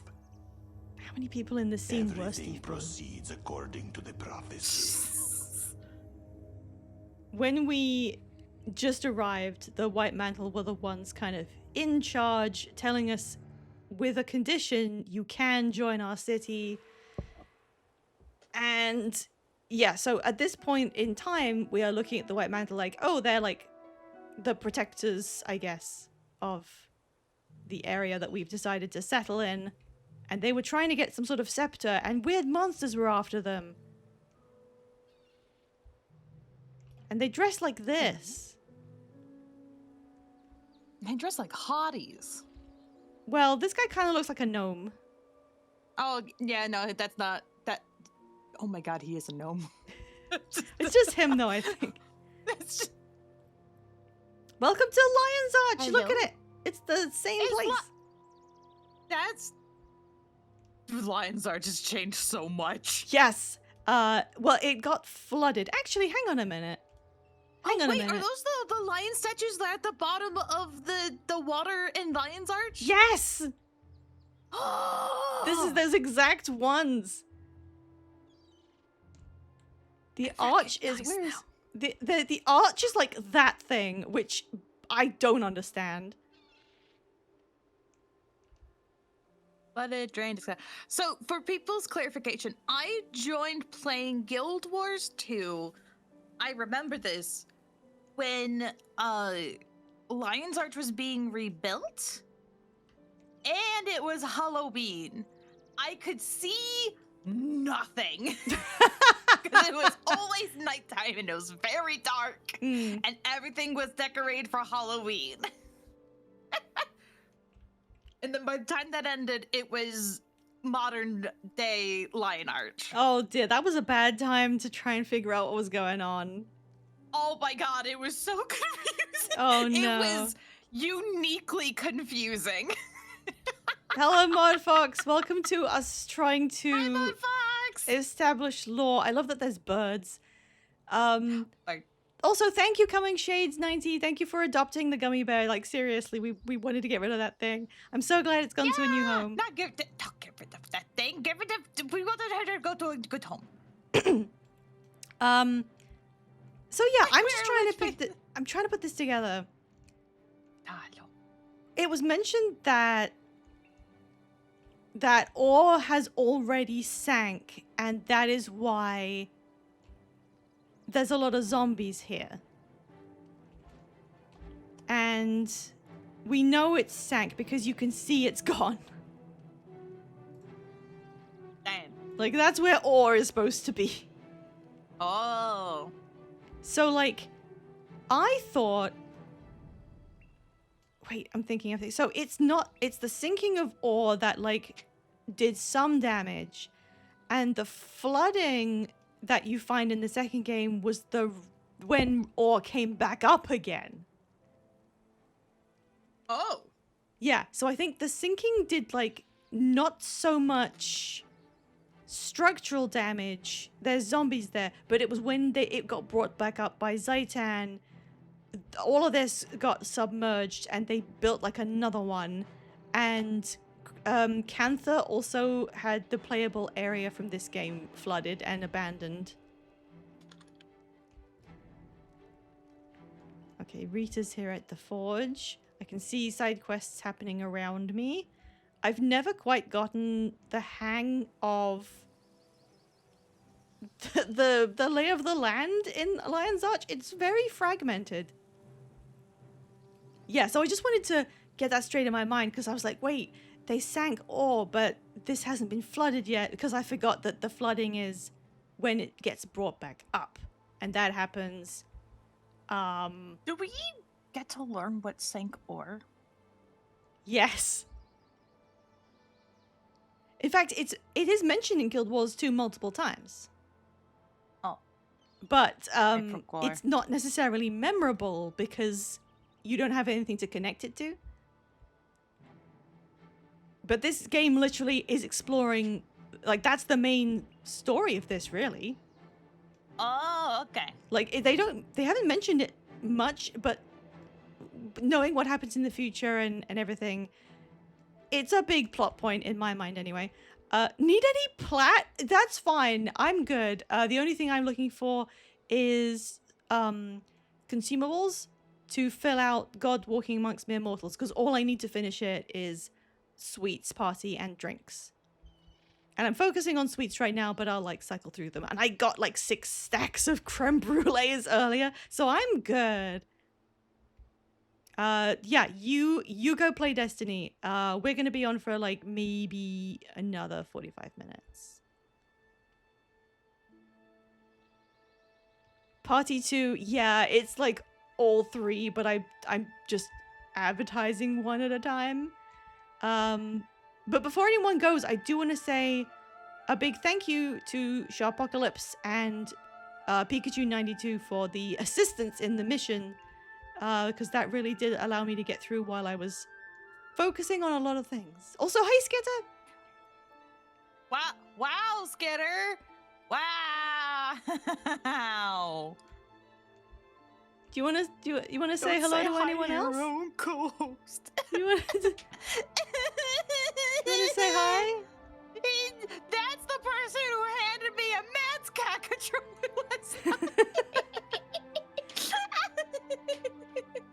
Well, I had a pretty well. It wasn't that scuffed, but I had to restart my computer at one point. Restart. Oh, Devona wants to. Yeah, I'll do that. Talk with her again. No, that's okay. I'll do that myself. It was a Mad Cat's keyboard. It's okay. No actual Mad Catz products were used. It was a God. Our stream went a little haywire with us having to hot potato it between us very quickly because Skitter's internet died. So I took over and I was playing the game, but the emulator did not enjoy either my controller nor my keyboard, and it was interpreting long holds as rapid pressing. Oh God. And what I was trying to play, if anyone knows, is Kirby N64, the Crystal Shards. So that game kind of requires you to do long button presses. Yeah, everything was on turbo mode and it was terrible. It was so funny. We managed to get through like the stream and just laugh at it. Okay. I consider it a gamer achievement for me to clear the 2 levels that I did. Oh, 3 yeah. levels. I cleared 3. It's like, you know that person who's like, can you clear this game of, is it Mario? Yeah, the 3D Marios, but only doing half an A press? Oh my God. You were doing like that, but with 15,000 A presses per second. Yes. It was, all I could think of was like playing Dark Souls with a Fisher-Price controller. Okay, hang on, let me check. Oh, that's what you're referring to. Okay, just making sure that nothing weird happened. I'm just checking the list of quests so I figure out where to go next, because all it said when I came in was you can now pick up the quests for the other campaigns that you... what is that?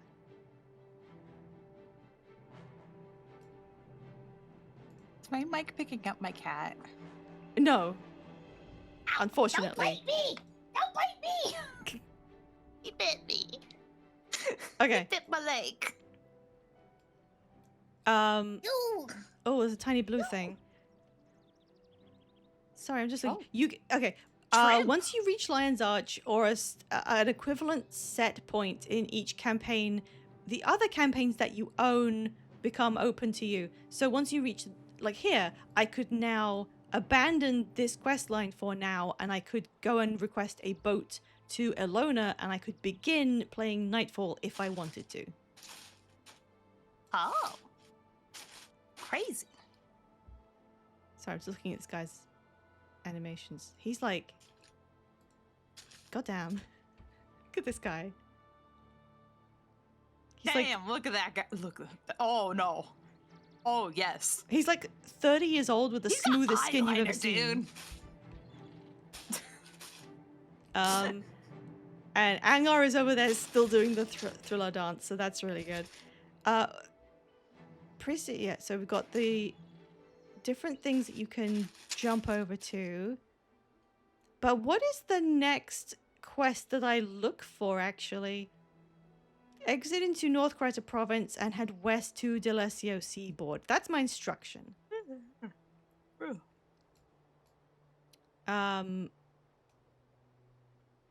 Oh, there's Rita. Rita is like directing me. Sorry, if you were in game with me, I am gonna refer to you as your in-game name because that's what I'm looking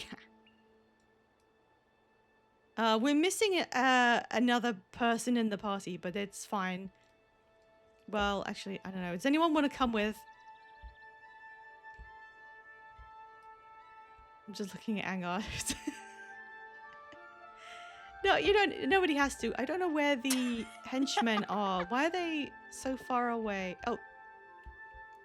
Oh, they weren't far away. They were right here. It's a short walk. Okay.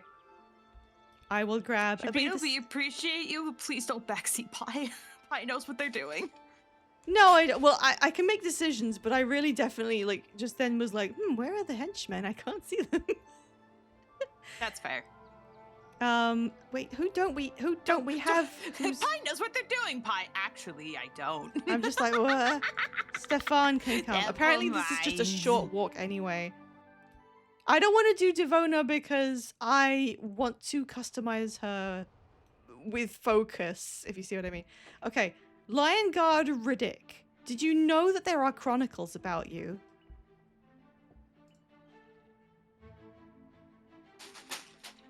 I feel bad not reading these in full, but I'm just gonna grab this for now. I don't like when people do that. Why is Mox here? Okay.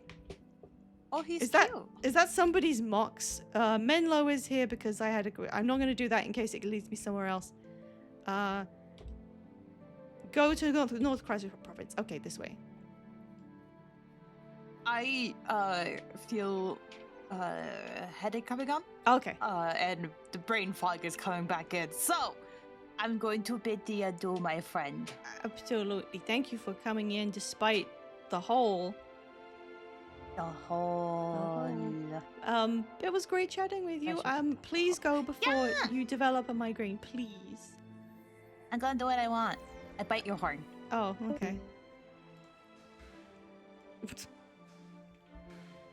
Oh, wait, there was a guide in Lion's Arch for the next primary quest. Whoops. I read the wiki and it said report to the White Mantle, go to North Creta Province. But this, who's it? Oh, it is given by someone called Arm in the guide. I'm stupid. We go back.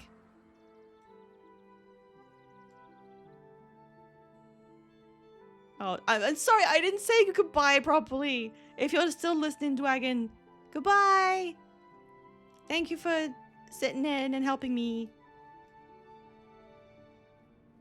It's very useful having someone to bounce off of. It really is. I usually solo stream, but this is a tester of doing it with a stream partner for once. I'm sorry, I didn't do this correctly. And thank you, it's Taisu, for looking out for me. I was ignoring most of the quest markers so I could just do them myself. Why are you hiding here with the primary quest?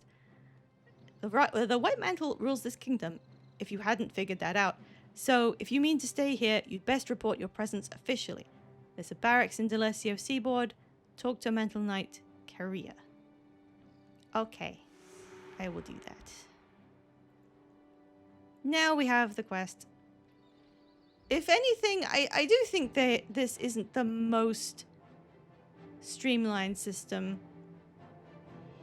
I think just giving it to... I mean, just saying... Having a constantly visible primary quest that directed you to speak to Armand the guide, for example. So you always had something pointing you somewhere might alleviate things like me going, what do I do now? Oh, is Rita okay? Rita?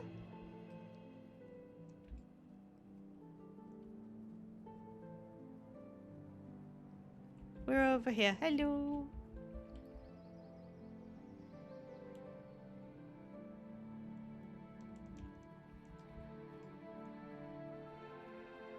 Okay, so now I'm trying to clear my mind up and like remember any of my talking points, and I don't remember any of them. We're all together, okay. And it wouldn't need to be a literal marker in the world or anything. Just a prompt so that you know something to do. I didn't find it because I was intending to leave side quests to do at a later point, but it was at a time when people weren't streaming games, you know. So they didn't have to worry about that kind of... Oh my gosh, where are we going? This way? I love my one AoE. Money! One thing I haven't done yet is I don't have an elite skill, and I don't remember how that works. But I really don't know yet what kind of elite skill I'm even gonna have. I hope he doesn't owe you money.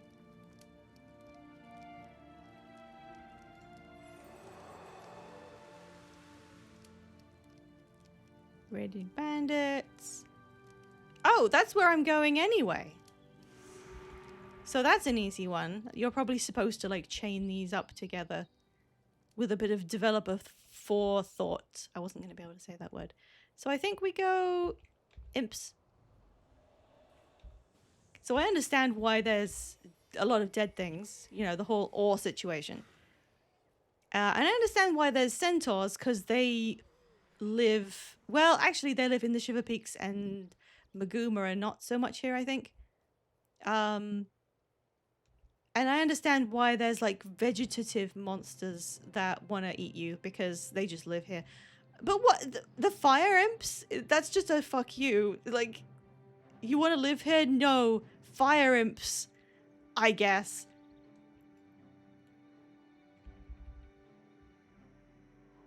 Oh, no. I know how elite skills function. I have a character that's done the thing where you get all of the... I've got all of them. I captured them from every single boss and everything. I just don't know what's available for Mesmer, because it's my first time playing a Mesmer. Speaking of fire imps, why aren't you using yours? I don't know how. That's like an item, right? Is there a summon item for an imp? Oop. In a safe zone type bonus. That did ring a bell, and I was like, oh, I kind of remember, yeah.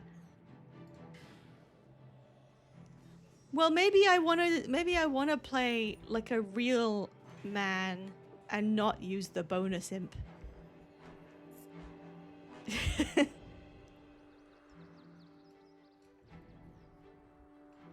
I love this. Does look really cool. I love how there's the tree tech with the light filtering and everything.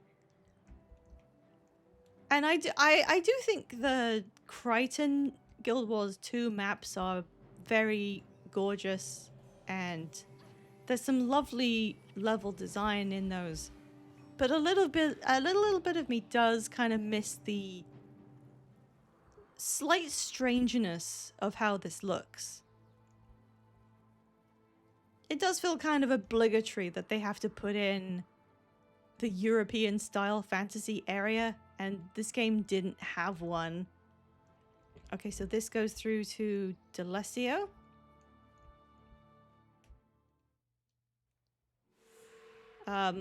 It's okay. I'll probably do it. I'll look up the bonus thing and make sure I'm not missing anything else.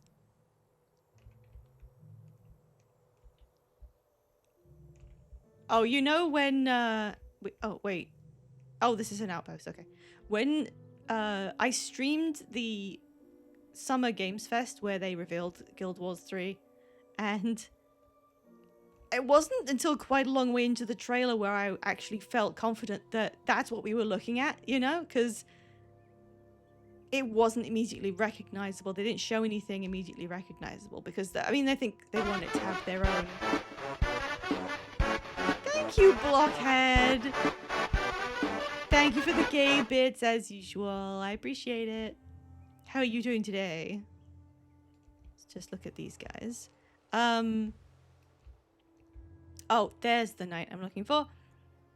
And during the reveal for Guild Wars 3, when they said, yeah, it's Guild Wars... And it wasn't then. It was before that. It was when they showed the teaser that was clearly a view over Ore.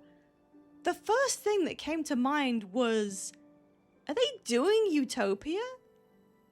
But I was like, okay, is it some kind of like version of Utopia that's forming the third game?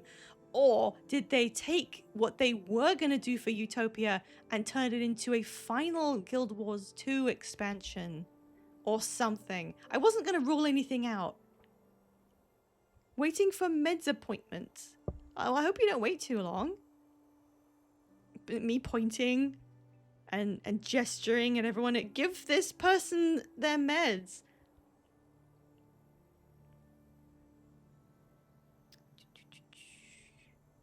We're troubled by the rising tide of undead that has beset the countryside.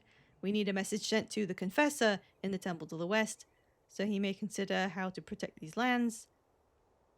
Travel to the Temple of Tolerance and tell Confessor Dorian, blah blah blah.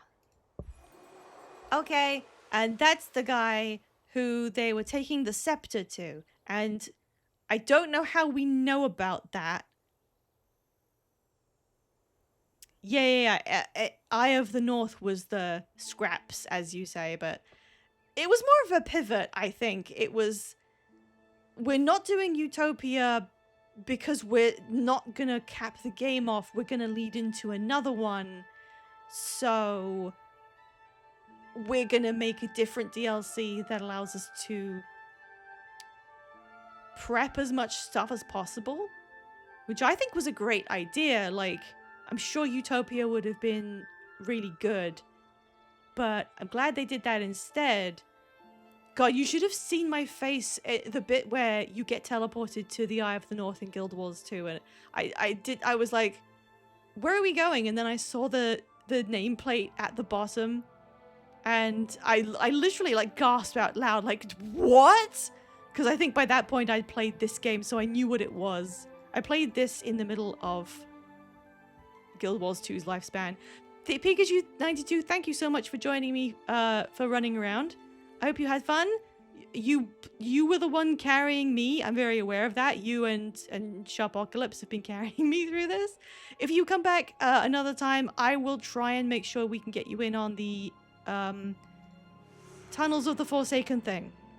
I'll try and get that happening later on. Oh, also Bandit Trouble.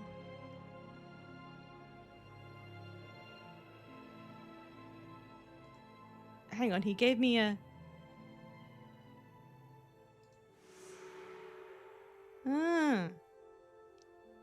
Okay, and I want to see the questions. The Scepter of Ore. A group of White Mantle scholars uncovered what they believe to be the Scepter of Ore, a powerful artifact once possessed by King Reza, the last king of Ore. I met him as a ghost. How did it get lost in the first place?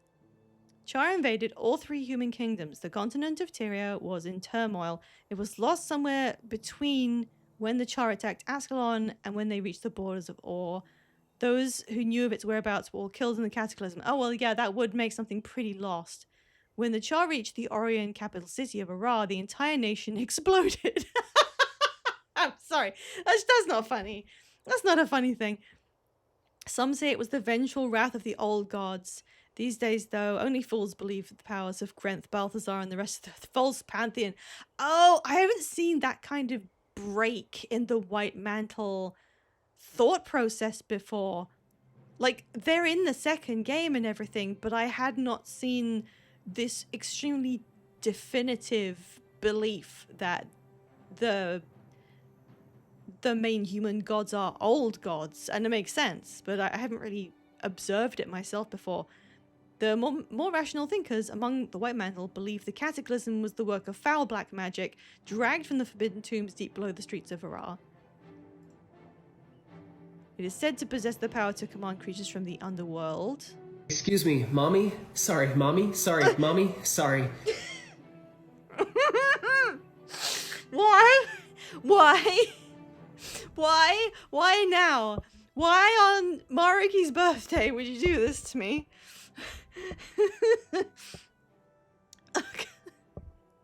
that made my stomach like, oh gee, you know, you'd think I would get used to it a little bit, but I really, yeah, you can redeem that for like a lot of bits.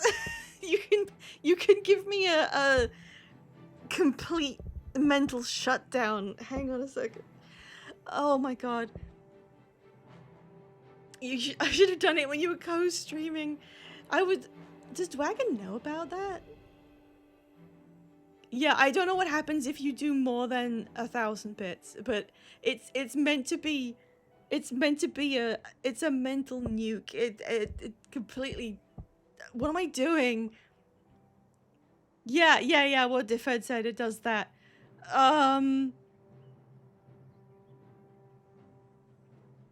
Okay, I'm just checking it. Okay. Oh boy. Yeah, if you want to do that to me, time it well, I guess. You don't have to. I should add more of those things. There's a lot of things I always forget. I'm always on stream being like, I should add this thing. Oh my god, Dragon is there. Dragon, no.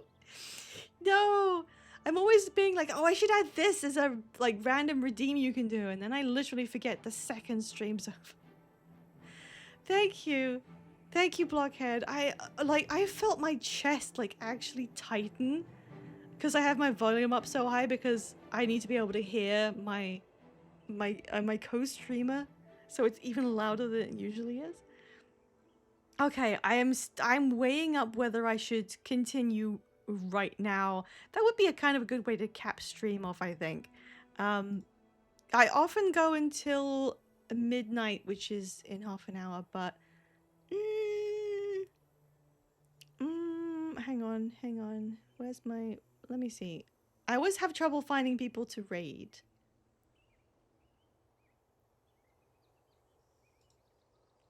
So I'm just having like a preliminary look.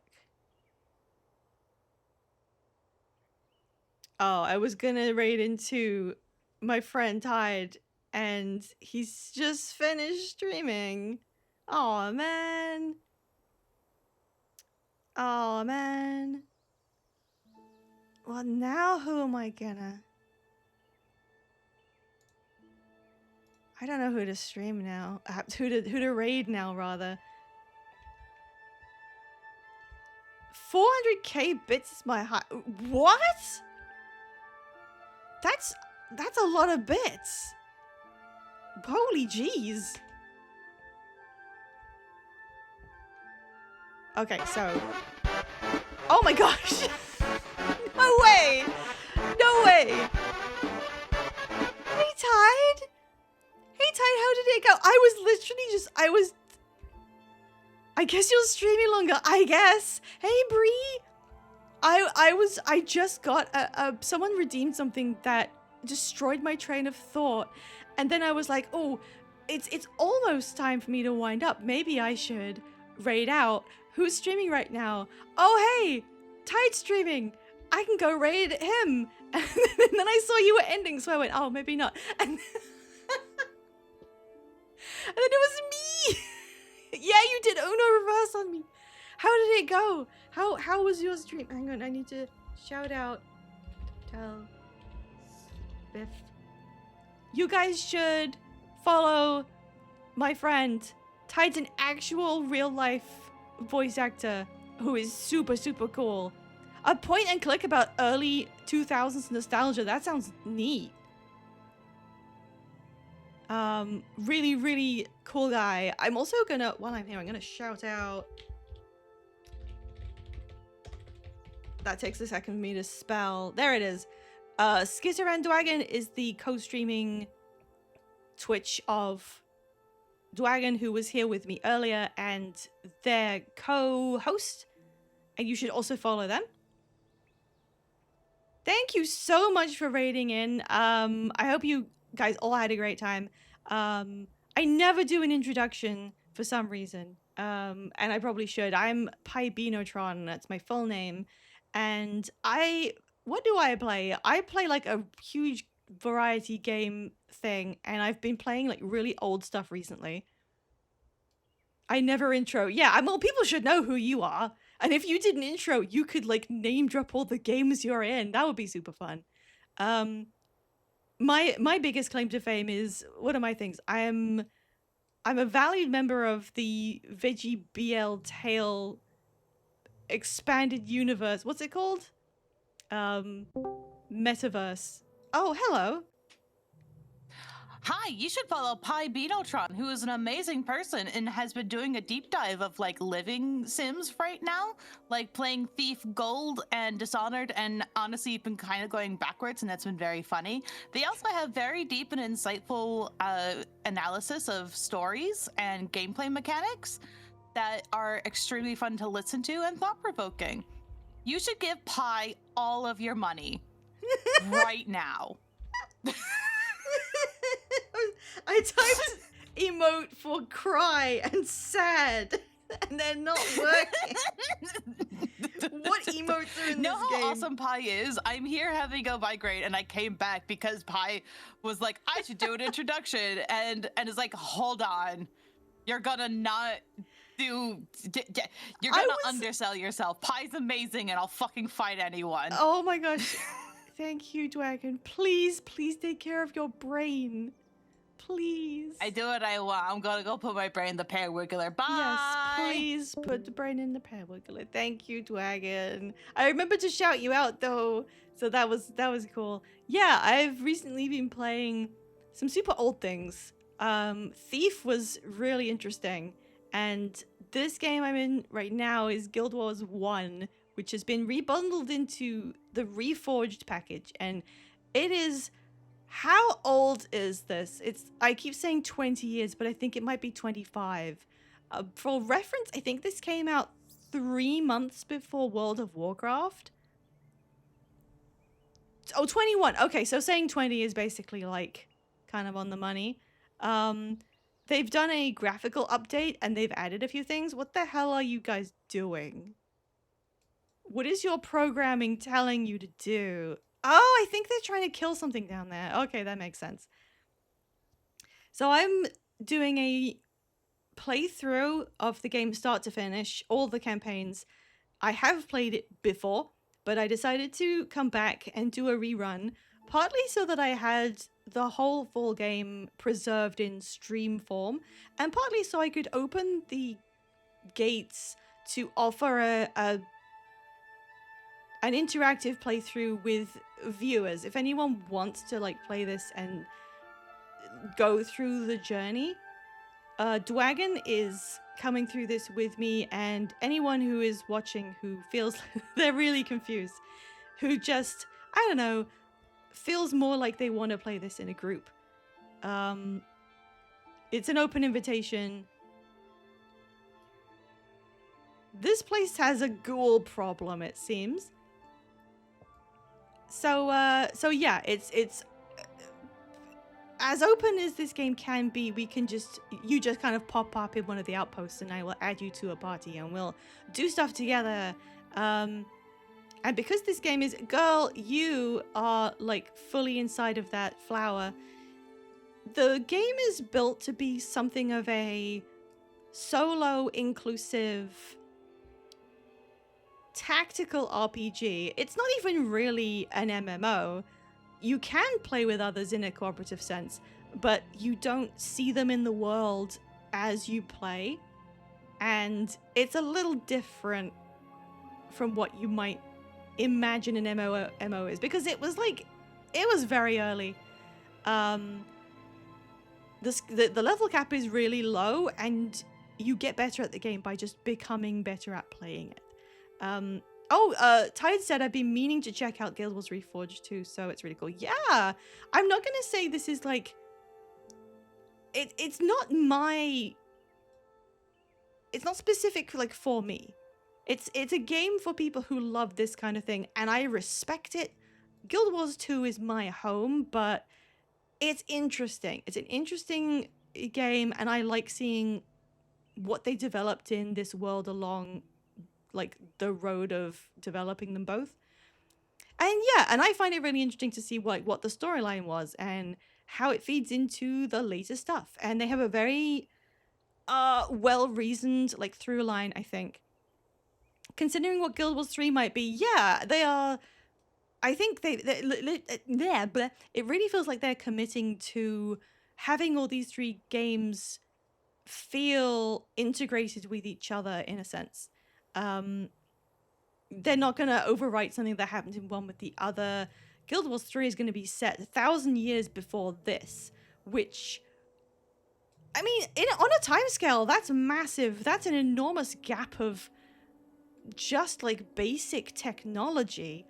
So, like, God knows what it's gonna look like. This form of fantasy media is like stone buildings and tents. They've developed barrels. They have metalworking. They have magic. I don't know how you go back 1,000 years from this without, like, just the technology gap. Is it just me, or is that going to be kind of like, woof? I wonder how that's going to shake out. Like, if you go back 1,000 years from right now into the past, it's kind of unrecognizable. Like, they didn't even have Nintendo. Yeah, I believe, so what they said the focus is they're going to lean harder into it being a magical fantasy game, whereas, I mean, this one is pretty magical fantasy. Guild Wars 2 is a lot more magitech fantasy. If it was more advanced in the past and something happened, that's kind of interesting, actually, yeah. As interested as I am to see, I mean, there's so much stuff happens in Ore, it's really funny. Like, that's where Ore is supposed to be. It's gone. This is just recently after Ore was sunk. So, Chrysler is dealing with the flood of zombies from the corpses that lived in Ore that are washing up on their shores and causing problems. In Guild Wars 2, it's just been risen up again, and there's another flood of zombies.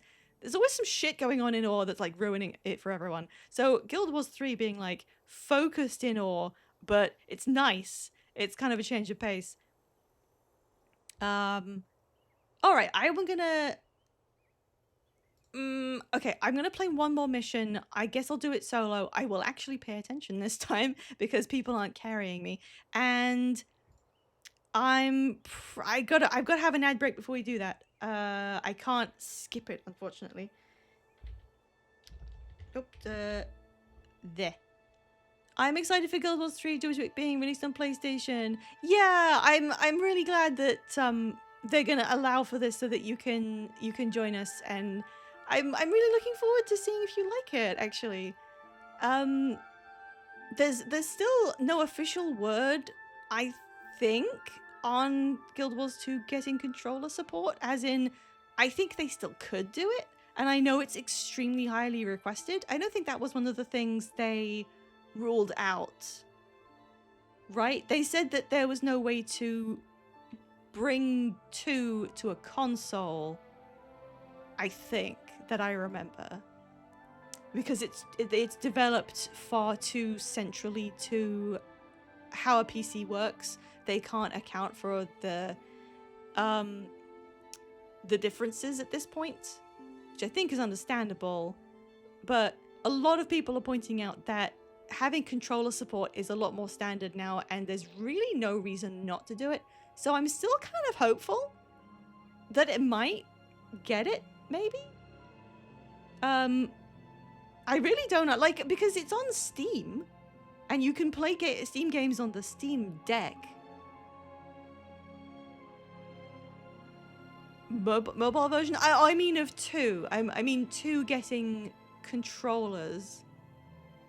Oh, you were replying. Yeah, it is on mobile now, and apparently it works really well. I think they did hire a guy to say that, but I mean, he made it sound like he knew what he was talking about, which I think is interesting because I don't really play many games on mobile. So I can't really imagine how this works when it's your fingers, but apparently it's good. Steam can't even get it right. It's just the controller stuff feels like a one and done deal kind of thing. If you set that up, it's kind of ready to go forever. I want them to just dedicate a few people to like mapping it and getting that done, and then like you potentially have the gates open to so many more people, including my friend here, Bree, who needs to play with a controller like for physical reasons. So I think there's huge reasons to get that done. I'm so glad we got rid of the gummy bear. I'm not being derogatory or anything, but the green shinies are the most difficult to shift a lot of the time. The green ones and the Magikarps. And we had a blue Psyduck for like a month. Just to catch up everyone on what I'm talking about, I have a shiny Pokemon given away in each stream, and some of them get taken pretty quickly, and some of them stick around for a little while. This green bear has taken a few streams. If you get a Dratini, tell me. I will say right now, I don't think I have Dratinis. I'm pretty sure, because most of these come from Pokemon Go. They have community days every month where you can load up on quite a few shinies for a specific species at once. Yeah, I have a lot of them, the Machops and Machoke family, and they are hard to shift too, because they're green! They're green! So I end up with a lot of shinies that I don't actually need. If you go out for like an hour, not even that sometimes, I can get 5 or 6, and I don't need all of those. So I put all of them in a bucket, and then I reach into the bucket each stream and I pick out one at random, and then I pop it on the mantelpiece up there, and I will trade it to the first person who uses the claim channel points redeem. So if you want it, you can just take it home, and then I trade it off using Pokemon Home. If you do it on your phone, you don't need the Nintendo subscription. You do if it's for a game, but on phone they don't care, because your phone can just connect to the internet like it's supposed to. So yeah, if you ever see a shiny that you like, it's a real Pokemon, you can trade it. We'll trade it to your phone, and then from there you can send it into any connected game that it's in the Pokedex for. I forget what Ursaring's in. I've forgotten already. I mean, it's obviously in Legends. This came from Legends, I think. I think it's Legends based. All right, so we're out of ad break. I'm going to continue. I was going to see how far I can get. I wasn't clicked into the game. I'm going to see how far I can get with just myself. Oh my gosh, what quest am I doing? Okay, hang on. I'm not taking Little Tom because of that one thing that we heard about him. Also, look at this guy. This isn't a serious character.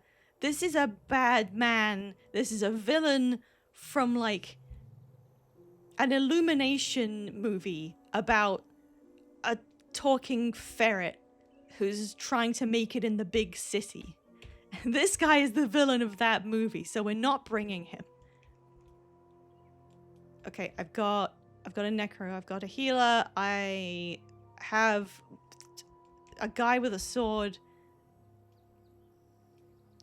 Let's bring... I don't know, I don't want to bring a Mesmer, I'm already doing that.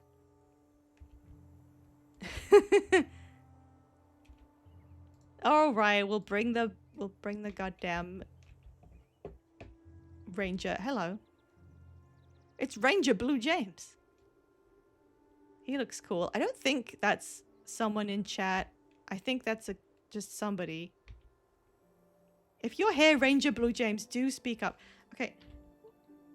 Oh, it's a mission. I'm so stupid. For some reason, I had this... I think it's because when I first played this, I actually began in the Nightfall campaign and played it to completion before I went to the other ones, which is not something you should do, by the way. So whenever I have to go on a mission, I keep looking for the NPC that begins the mission. I think, or is it the other way around? Whichever way it was in Nightfall is how I assume it works. Okay, let's look at the mission objectives. Right. We have been given official leave to bring our people from Ascalon and settle in Lion's Arch. So that part of our responsibility to Prince Rurik is mostly taken care of. But now that we're here, they're like, shit, man, we have a lot of zombies. We kind of need to do something about these. If anyone has popped in from a raid and doesn't know what this is about, this map used to look nice. There was a lovely like autumnal pastoral area over here. This entire area that's all brown, like this, was nuked by the Char that you can play as in Guild Wars 2. That's the size of the disaster they've caused. It's all burnt now. Oh, don't worry, Sharpocalypse. I'm gonna go alone for this section and we're gonna wind up soon. I just love how it's like a third of the map. It's so huge. You don't really get the scale of it when you're just playing through until you open the map and you're like, oh god. Oh god, that's so big. How did anyone actually survive it? I believe there was a hint given in a side quest. They said, if you get a census that lists the people who lived in Ascalon, I think the implication was that half of all the people have died. That should have been the tagline. It should have been called Guild Wars Prophecies, and then in brackets, goodbye, Ascalon.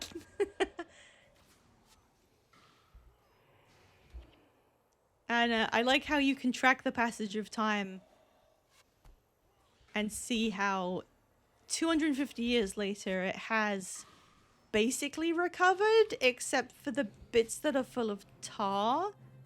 Which, now that I think about it, was that because of the searing or was it because of other stuff?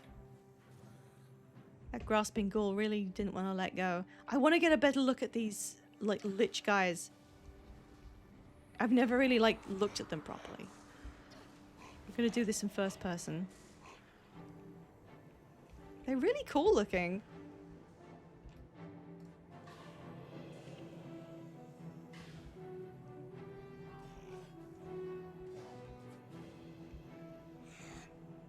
I've really got to get an up close with one of these undead horses too. If I can find one. Oh, someone is singing to me. The environment is so strange. I've gotten used to it after playing through before, but I don't know any other game that has like these massive peaks, you know? Alright, we're clearing out the undead. Where is Hakewood in terms of like the second game? I don't think it exists. I can't think of anything that exists like that close to LA. Come on, limp faster. We have people to save. If we don't do this, they might die. Okay, that villager is kind of fucked, I think. That's a lot of bells. Ascalon was on top of an oil reservoir and the searing blasted the surface till the oil came up. I've literally never thought about that. That's really interesting. For some reason, you know, it's pretty obvious that there's a bunch of pollution from oil in the second one. In some areas of Ascalon, the higher level areas that, you know, shit, Benji died. Okay, if that doesn't stop me from doing the mission, I guess it's fine. I never considered that the reason there's oil in those maps is because it was naturally occurring oil that got blasted to the surface. Like, that just never occurred to me in a fantasy setting. But there's no reason that a fantasy setting cannot have oil occur, because oil is it's a natural resource. Yeah, and the tech that the Char are using does have that like feel to it. They're very greasy oil wrench mechanic kind of guys. Are they using it? Like, I genuinely want to check now. Are the Char using oil that they uncovered during the series? Oh no, there are dead pigs here. Oh, I mean, the dead people. I should probably be more sad about that. Nizza the sickle. It's just like that sim we have. Mr. Nizza the pickle.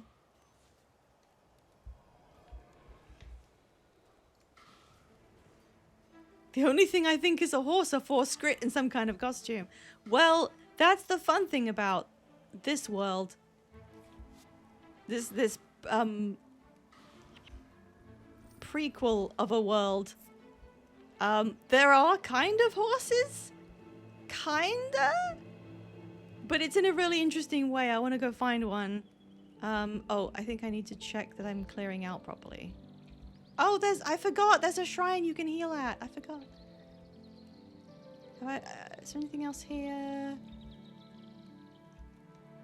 If it's there and it can be used to fuel things, then they would be using it. That's very true. And that's so fun. Like, it's been, what, like 14 years, and I have not really thought about the idea that the oil in Ascalon was just naturally occurring oil.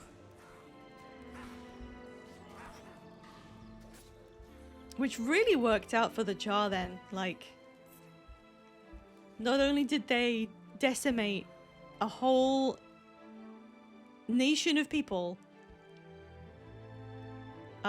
they also managed to discover crude oil at the same time. Alright, we've cleared out the undead. I do remember this actually. This is quite a memorable area. I know that you go through these gates over here. The other thing I like about this section, yeah, you guys heal up.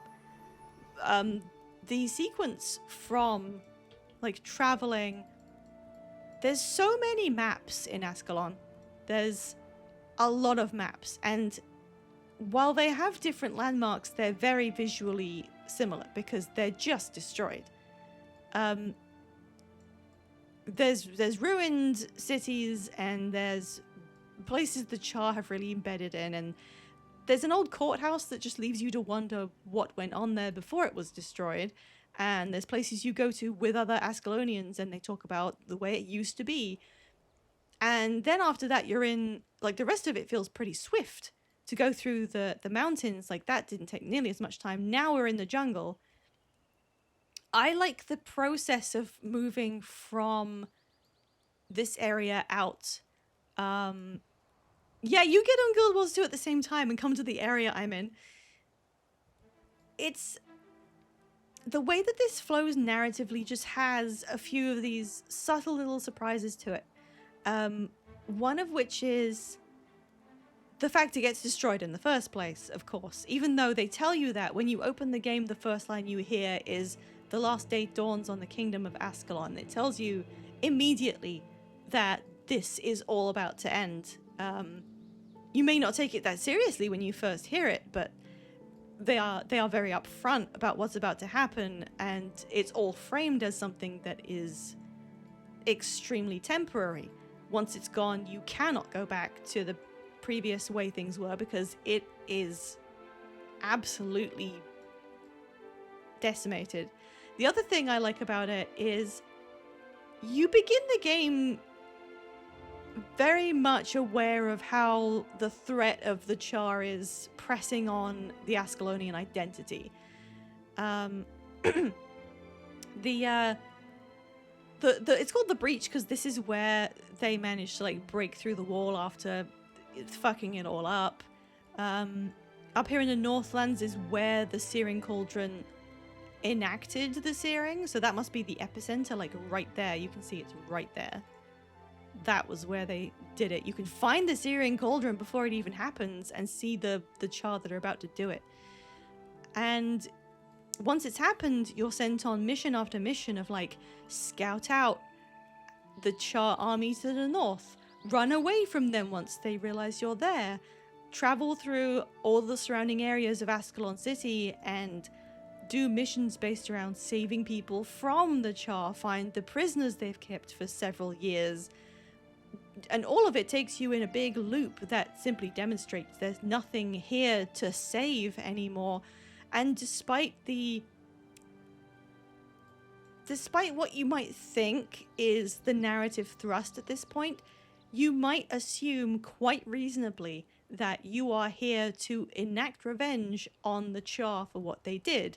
That having your world exploded out from under you is the narrative catalyst for making the Char the biggest enemy of the game, and the storyline running you through the process of building up some sort of army to take them on, to regain the place that you lost, to avenge the people who died. I mean, Gwen is a child who gets... You think she might be killed. I don't think you know what happened to her. I found her broken flute in the ruins, and I think it's randomly generated, so you can't even reliably find it. You're just left thinking about this, like, sweet child that you knew before who hasn't been found since. There's so much that is there as ready material to guide you into a whole game-long process of revenge. And that's not what the game is. They make it very clear with Adelbern's character that the idea of staying and defending what's left is suicide. He cannot do that. I don't even know how these people stayed alive for 2 years. There is no vegetation whatsoever. I guess they must have been, like, preserving meats in various ways. So it's not impossible, but imagine trying to live like that, holding on to the hope that you can turn it around. No veggie BLT-tation, thank you. It's just, you can see there's a shade of a different game there where you were trying to retake this, where you did what Adelbern is fighting for.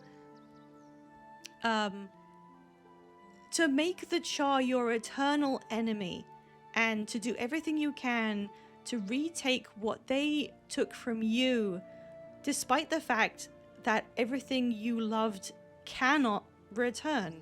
You cannot get back rolling green hills, and you can't get back that, I can't remember the name of the town. There's a township down here. It's gone.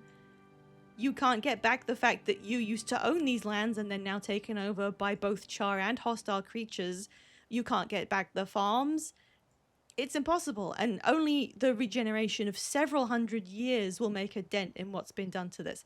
And recognizing that is the key turning point between Adelbern and Rurik, and the reason why Rurik decides to leave. He realizes that there isn't any hope left in this situation. They could still, stay here and fight to the very last and take down as many Char as they could in doing so. They could completely apply themselves to the purposes of revenge. That's a choice they have, and that's the choice that Adelbern makes, and his son makes the converse decision that abandoning this is what's best for his people. Yeah, and then Adelbern ensured there will never not be conflict. His legacy, he didn't even go down quietly dying for his dream. He tried to ruin it for everyone so that he could have eternal revenge. He's like a very one-note character in a role that needs to be a one-note character, especially continuing into the sequel. Yeah, the ghosts do attack everyone. You could be a human out in Ascalon, and the ghosts who would have been your kin will still be attacking you. And that's Adelbern's fault. And I don't think... Oh yes, Ashford, of course, thank you, because it's called the Plains of Ashford. I knew it was an important name, I should have known, thank you. So yeah, I don't think it could have been any clearer that Rurik does the best thing for his people in this situation, and you have to know when to let something go. And 2 years into this is by far the point where you should be letting it go, and that Adelbern doesn't is quite clearly something that we should judge him for. And I'm really glad that Ascalonian Catacombs, like, capped off everything that happened here and returned to the husk that he ended up becoming. And you don't even get hit by it. When I played Ascalonian Catacombs, I didn't know who the characters were because I hadn't played this first. So I didn't get hit by the sheer despair in the fact that when you walk in there, Adelburn thinks you might be his son returning after hundreds of years. His son who died before he did. So this is a story about revenge, got it. And they do go back to the Char situation at the end of Guild Wars 1. It's not dropped, but the story isn't one of glorious victory over them. And if anything justifies... Stop telling me I've been playing for 3 hours. If anything justifies the name of Guild Wars, I mean, we meme about it because the Guild Wars are something that doesn't have too much relevance to the game itself. Of course, yes, the fact that his son's sword is in the hands of a Char, and he gets confused for a moment, but, like, you have to know the backstory to know how significant that is. What I was saying, if there's anything that justifies the title, the Guild Wars as a historical event isn't, like, what's relevant here. It's not in the time frame of the game. None of the 3 times, none of the 3 games in this series have one that covers the Guild Wars. It's just something that they named it after, but it is about war in both iterations, how war affects people and how they respond to it. Guild Wars 2 being very much about a main character's journey through an ongoing war against an enemy that you discover is, you know, a very singular type of enemy. Oh, don't worry about it, Soul. Yeah, that's what I'm here for. Guild semicolon wars. The second one is about a war against what, you know, a pretty typical fantasy scenario, a seemingly insurmountable foe that, against incredibly large odds, the player is actually able to, you know, figure out the exact sequence of actions necessary to do that wouldn't have worked in pretty much any other scenario. And that's that war. It's about that war and how it affects everyone around you. And Guild Wars 1 is like, the war is the set piece and the catalyst for what happens next. This war, which you summarily have lost. And then you move on and other stuff happens. You know when you walk up to a guy named Ziyad Soul Reaper and he's standing by himself in an arena that clearly is built to contain him? And you're like, yeah, let's take this guy on. Shit, I missed. Shit, I missed again. Okay, we got him. Great job, Stefan, for being the only guy that I have doing close range. But yeah, I mean, the guild pass is always kind of nebulous, and I feel like it just... The guild part of the title is... Where am I going? I actually don't know. Which way is the Temple of Tolerance, guys? The guild part of the title is lip service to the fact that it's a social multiplayer game to me, like in real terms. And the wars part of it is kind of like what the storyline revolves around. Temple of Tolerance sounds woke.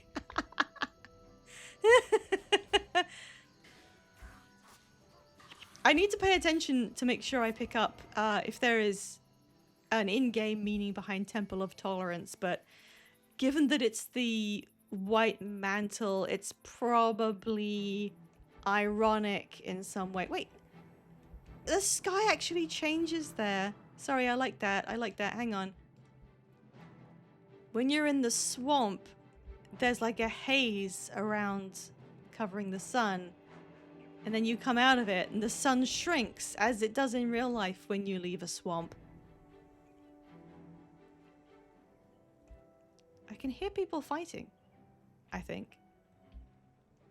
Oh, maybe down there. There's no indicator, so I really am just kind of running around blind. I probably should have been continuing onwards while I was saying that. Okay, does that look like a Temple of Tolerance? I forget how many structures there actually are.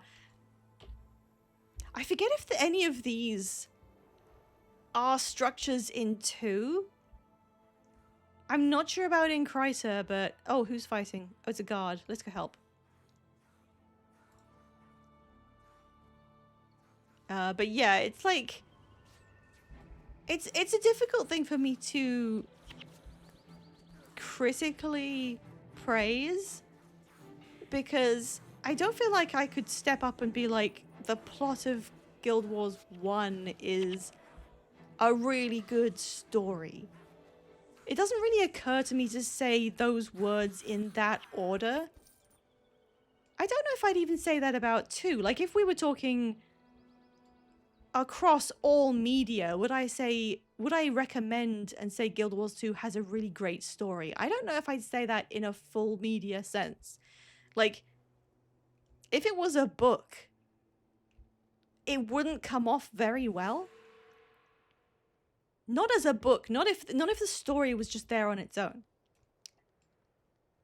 But what I think both of them do is, god damn, what an outfit. Look at this guy. Oh, I remember this. I remember having to direct my henchmen to do this, but hopefully on normal mode it won't be too bad. It's more about the way that the story integrates with you playing it that makes it satisfying. And that's not something you can encapsulate as a story if you refer to it as like the story on its own, if you see what I mean. Call that guy Monsanto the way he's farming? Oh my gosh. It's difficult for me to articulate this at midnight, 3 hours deep into this. But yeah, if you made a novelized version of what this is, you would write it differently and emphasize different things, especially for 2. I mean, yeah, because there's all sorts of things at play there. One being a video game is interactive and has in some way player input to it. And a lot of the player input in an MMO is represented by not that you have storyline choices, but that your character is the one doing them and you designed the character, which kind of offloads a lot of the interactivity into just seeing yourself do things. And if you were to write it out in prose form, exactly as the way it's presented, it would come off really weird. Bearing in mind that Guild Wars 2 is written over the course of over 10 years, and they don't always know what they're gonna do exactly, and, you know, the writers change. A lot of it relies on being a video game, you know, so it's very difficult, I think, to compare games and books sometimes. Because I feel like, I don't know why I'm going on this tangent, but I feel like people want to do that. Like, in order to praise the story of a video game, you might say, this game would be an amazing novel, or some such. You've got to invoke the idea of a book in order to provide the praise to something that is not a book. But at the same time, you can't really compare them in that way, because you can't convey the layer of interactivity that adds to a game story. in that format. Hey Shays, I hope you're having a good lunch break. I'm gonna wrap up after this mission, but I'm going on a rambly tangent because it's midnight and I'm hungry. I'm hungry. I need to have send me a pizza button. No, I don't. It's midnight. No one's selling pizza. Well, kebab shops will sell. I want a kebab. I want a kebab real bad. Guild Wars 2 refers to it as to the breached wall. Yeah, it does. I think when I was going over there, there's several quests that send you from Ascalon City to this entry point into the breach. And I think I literally remember... No, I think there's a way through here. I think there is a breakpoint into the next map, like literally here. Actually, I'm supposed to be defending. Oh shit, that was a bad monster. Okay, we're fine. But yeah, this is why I use my Tumblr to host a lot of screenshot comparisons between the two games, where I went to the same location in Guild Wars 1 and 2, and I took photos of screenshots of anything that was recognizable, or like for some reason not recognizable. Like there are statues to the human gods that are still there, or there was clearly something here that has been decidedly removed. This is, yeah, Dorian, where are the guys who are trying to kill you? Come on. Come on. Oh, there we go. Skeleton monk, that's kind of an oxymoron. Should I just go over there and kill that monk, maybe? Will that leave him defenseless? I don't care. I'm gonna kill this monk. There's also a ghoul. Yeah, you guys do that. Oh, yeah, is more. Oh no, he's all on his own. Oh no.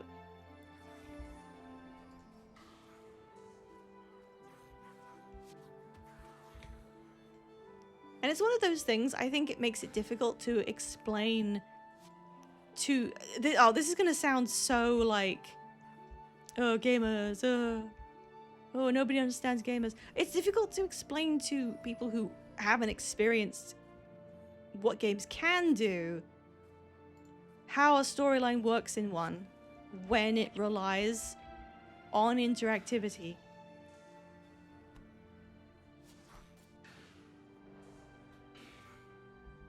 Sorry, I was looking at that ghoul's face like, what is it? Oh, it's actually got like a mask on. Who is responsible for these ghouls?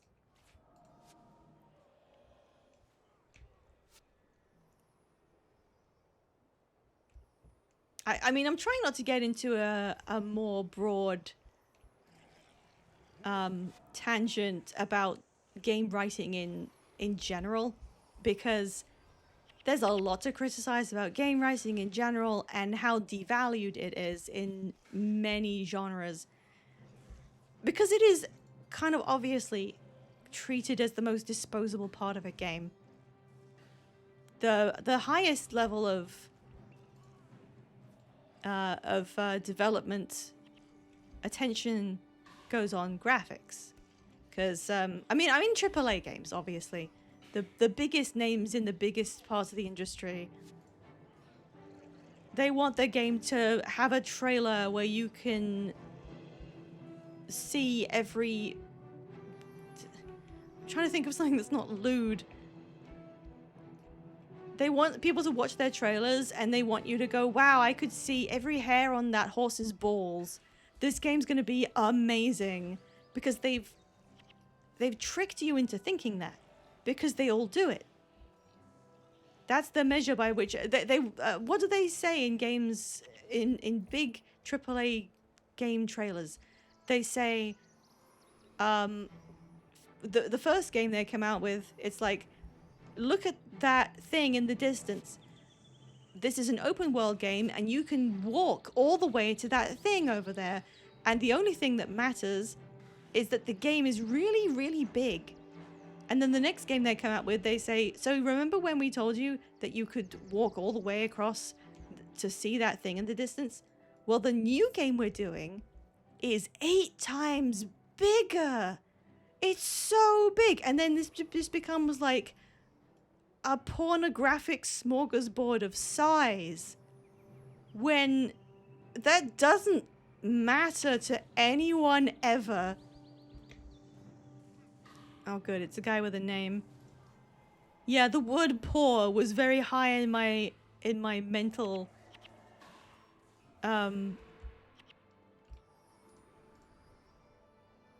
my mental trough, I don't know, and I was trying not to say it. I sent my scribe away with a package. Now? Oh, he has the Scepter of Awe. Now? Oh, look, she's mentioning the White Mantle talk about old gods. Like I was... Oh, this guy's just complaining that he's a vampire. The marketing department is who wants to focus on graphics. I mean, like, as a whole, that's what they are putting the focus on more than anything else. And that's the measure by which I'm going to judge them, even if it is the marketing department's decision. It's probably not just them. It's probably a top-down thing. What did you expect from Horse Ball Hair Simulator 3? Okay, head to the southwest. Look for Dinas. Southwest. This way? Nope. Across this way? Which bit counts as southwest? Genuinely, I don't like to make sweeping predictions, but there are very, very smart people I follow on social medias who just kind of treat the current state of gaming as a last gasp, essentially. The biggest companies in the world whose games take 7 years to make and cost $200 million can't do this anymore. This isn't sustainable, and that's why every week 1,000 people lose their jobs, even though the gaming industry is so immensely profitable. And it's just the company size. It's just the capitalistic company size.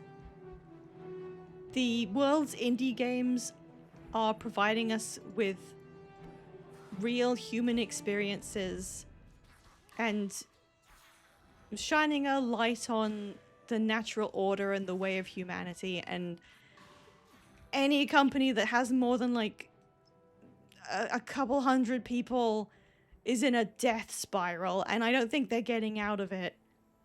And this isn't to be like doomerism, because sometimes nature just doesn't let you get that big.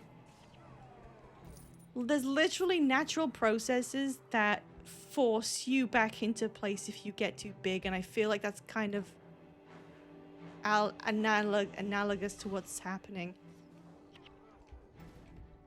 I mean, obviously the terrible thing is that it's taking down talented people's careers.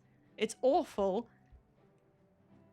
What the Oh, okay. I didn't see that like an Etten. I thought this was the thing's head, and I was like, what is this new creature? You're either making money as a big game studio or losing money. Yeah, even if you're making money, people are getting canned. People who do well, apparently, in the video game industry executive arena are just people who don't seem to know what they're doing. This is not me like flailing wildly and insulting people. The person who gave that oh, he's literally got it. He's literally holding the Scepter of Awe. I know who you are. You're the heroes everyone is talking about. Wait, who's that? That's right. And we're here to escort you back to the Temple of Tolerance. We can't go back to the temple. It's swarming with undead. That's already been taken care of. The temple is safe again. Oh, thank the heavens. Confessor Dorian will be very pleased to have the scepter back. Very pleased indeed. Then let's not keep him waiting. Pig. Pig with spots. I love the little jerky camera motion every time it moves. It's like the camera had momentum. And then it... whee! And then it jumps and it like just had to stop moving very slightly. It's great.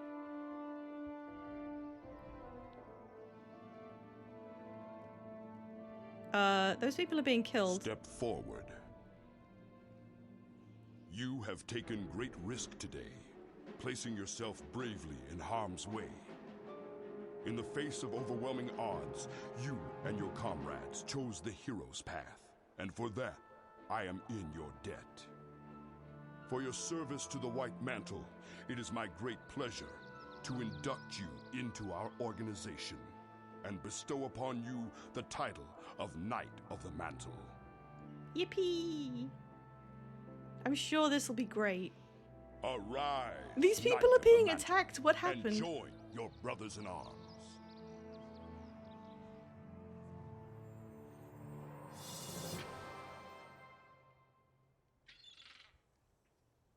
I like how it showed me a gently appearing chest. What happened? Why was there an extra bunch of zombies? Okie dokie, we made it to Divinity Coast. Divinity Coast, this is where Divinity's Reach is going to be. They didn't just pick the name. It was built at Divinity Coast, and it's literally on top of this river something. It's right next to the water, and then this here is Lake Doric. This is Lake Doric, and that's where it was, and then when you get there in 2, the lake is gone. But yeah, you can like see, right? You can recognize like that's the circle of DR, like right there. You can walk up to where I think it's like right here. I think the fort that's just outside of it in, I forget the name, the little town in Queensdale. I think there's actually a fort there that's in both. Okay. Gosh, I'm hungry. Who's this? Don't look at me. Wang Jie. Hello. Okay, that's gonna be it. I'm too warm and I'm really hungry and I'm gonna go to bed. And my voice is like absolutely packing up. Is there... Okay. Hang on. Can I find anyone to raid at this time of night? Yeah, poor Lake Doric. We didn't even get to see anything of that place. It's very funny. They were like, well, there was a lake here, and well, there isn't now. I don't know who to raid. Does anyone have raid suggestions? I'm going to... Oh yeah, hey Anga, thank you for sticking around the whole time. Is that you? Oh no, hello Frost Cobra. I'm going to throw my social out there. I have Blue Sky. I'm going to be playing more of this on Friday at the same time, and we'll continue from here. We might do Forsaken Tunnels if we've got some people, including, what was their name? Rita, the character. Did I finish like what I was thinking about? I think I was just going on another angry tangent about the like state of gaming, but I can't remember what point was supposed to emerge from that. I think just that we can see games all over the place that are giving us good and coherent experiences, and I don't know what we do about the Juggernauts. I mean, they're kind of destroying themselves. We could raid that Penetron person. No. I was gonna just raid Tide. It was gonna be great. I would just swanned in there like, hello there, take all of my viewers. Does anyone know anyone who is streaming right now who could use some extra people? Maybe I'll look at the Guild Wars 1 category? Because that seems to be what other people streaming it do, because I've been raided by a few of them. Wow, I'm top in the category. Wow. There is one person second in the list who has a really cute setup and is French. And that seems, I think that's where I'm gonna send you guys. You can go and hang out with him, and I'll just like wave. Yeah. No, sorry. I'm losing it. I'm gonna raid this person. Oh, I don't think I have a raid message, but we don't know this guy. So you guys just be polite, okay?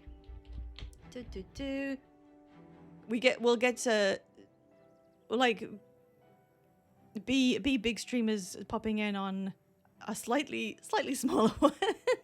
It says it's for mature viewers, but I'm not sure why. That may have been done in error. I don't think this is a mature game. Oh, maybe he's just, you know, open about what he talks about. Anything else? Yeah, I'm gonna be back on Friday. Come and join me. We'll all play together and we'll get to see through more of Kryta stuff. Just frame me there against the sun, and hopefully Dragon will be with me. And I'll see you guys then. And thank you for sticking around to watch me play. Yeah, I can't think anymore. I literally can't think anymore. I'm sending you guys off. Just go have a good time. Everyone be great, be excellent to each other, and say hi to this guy for me. Okay, thank you. Bye bye.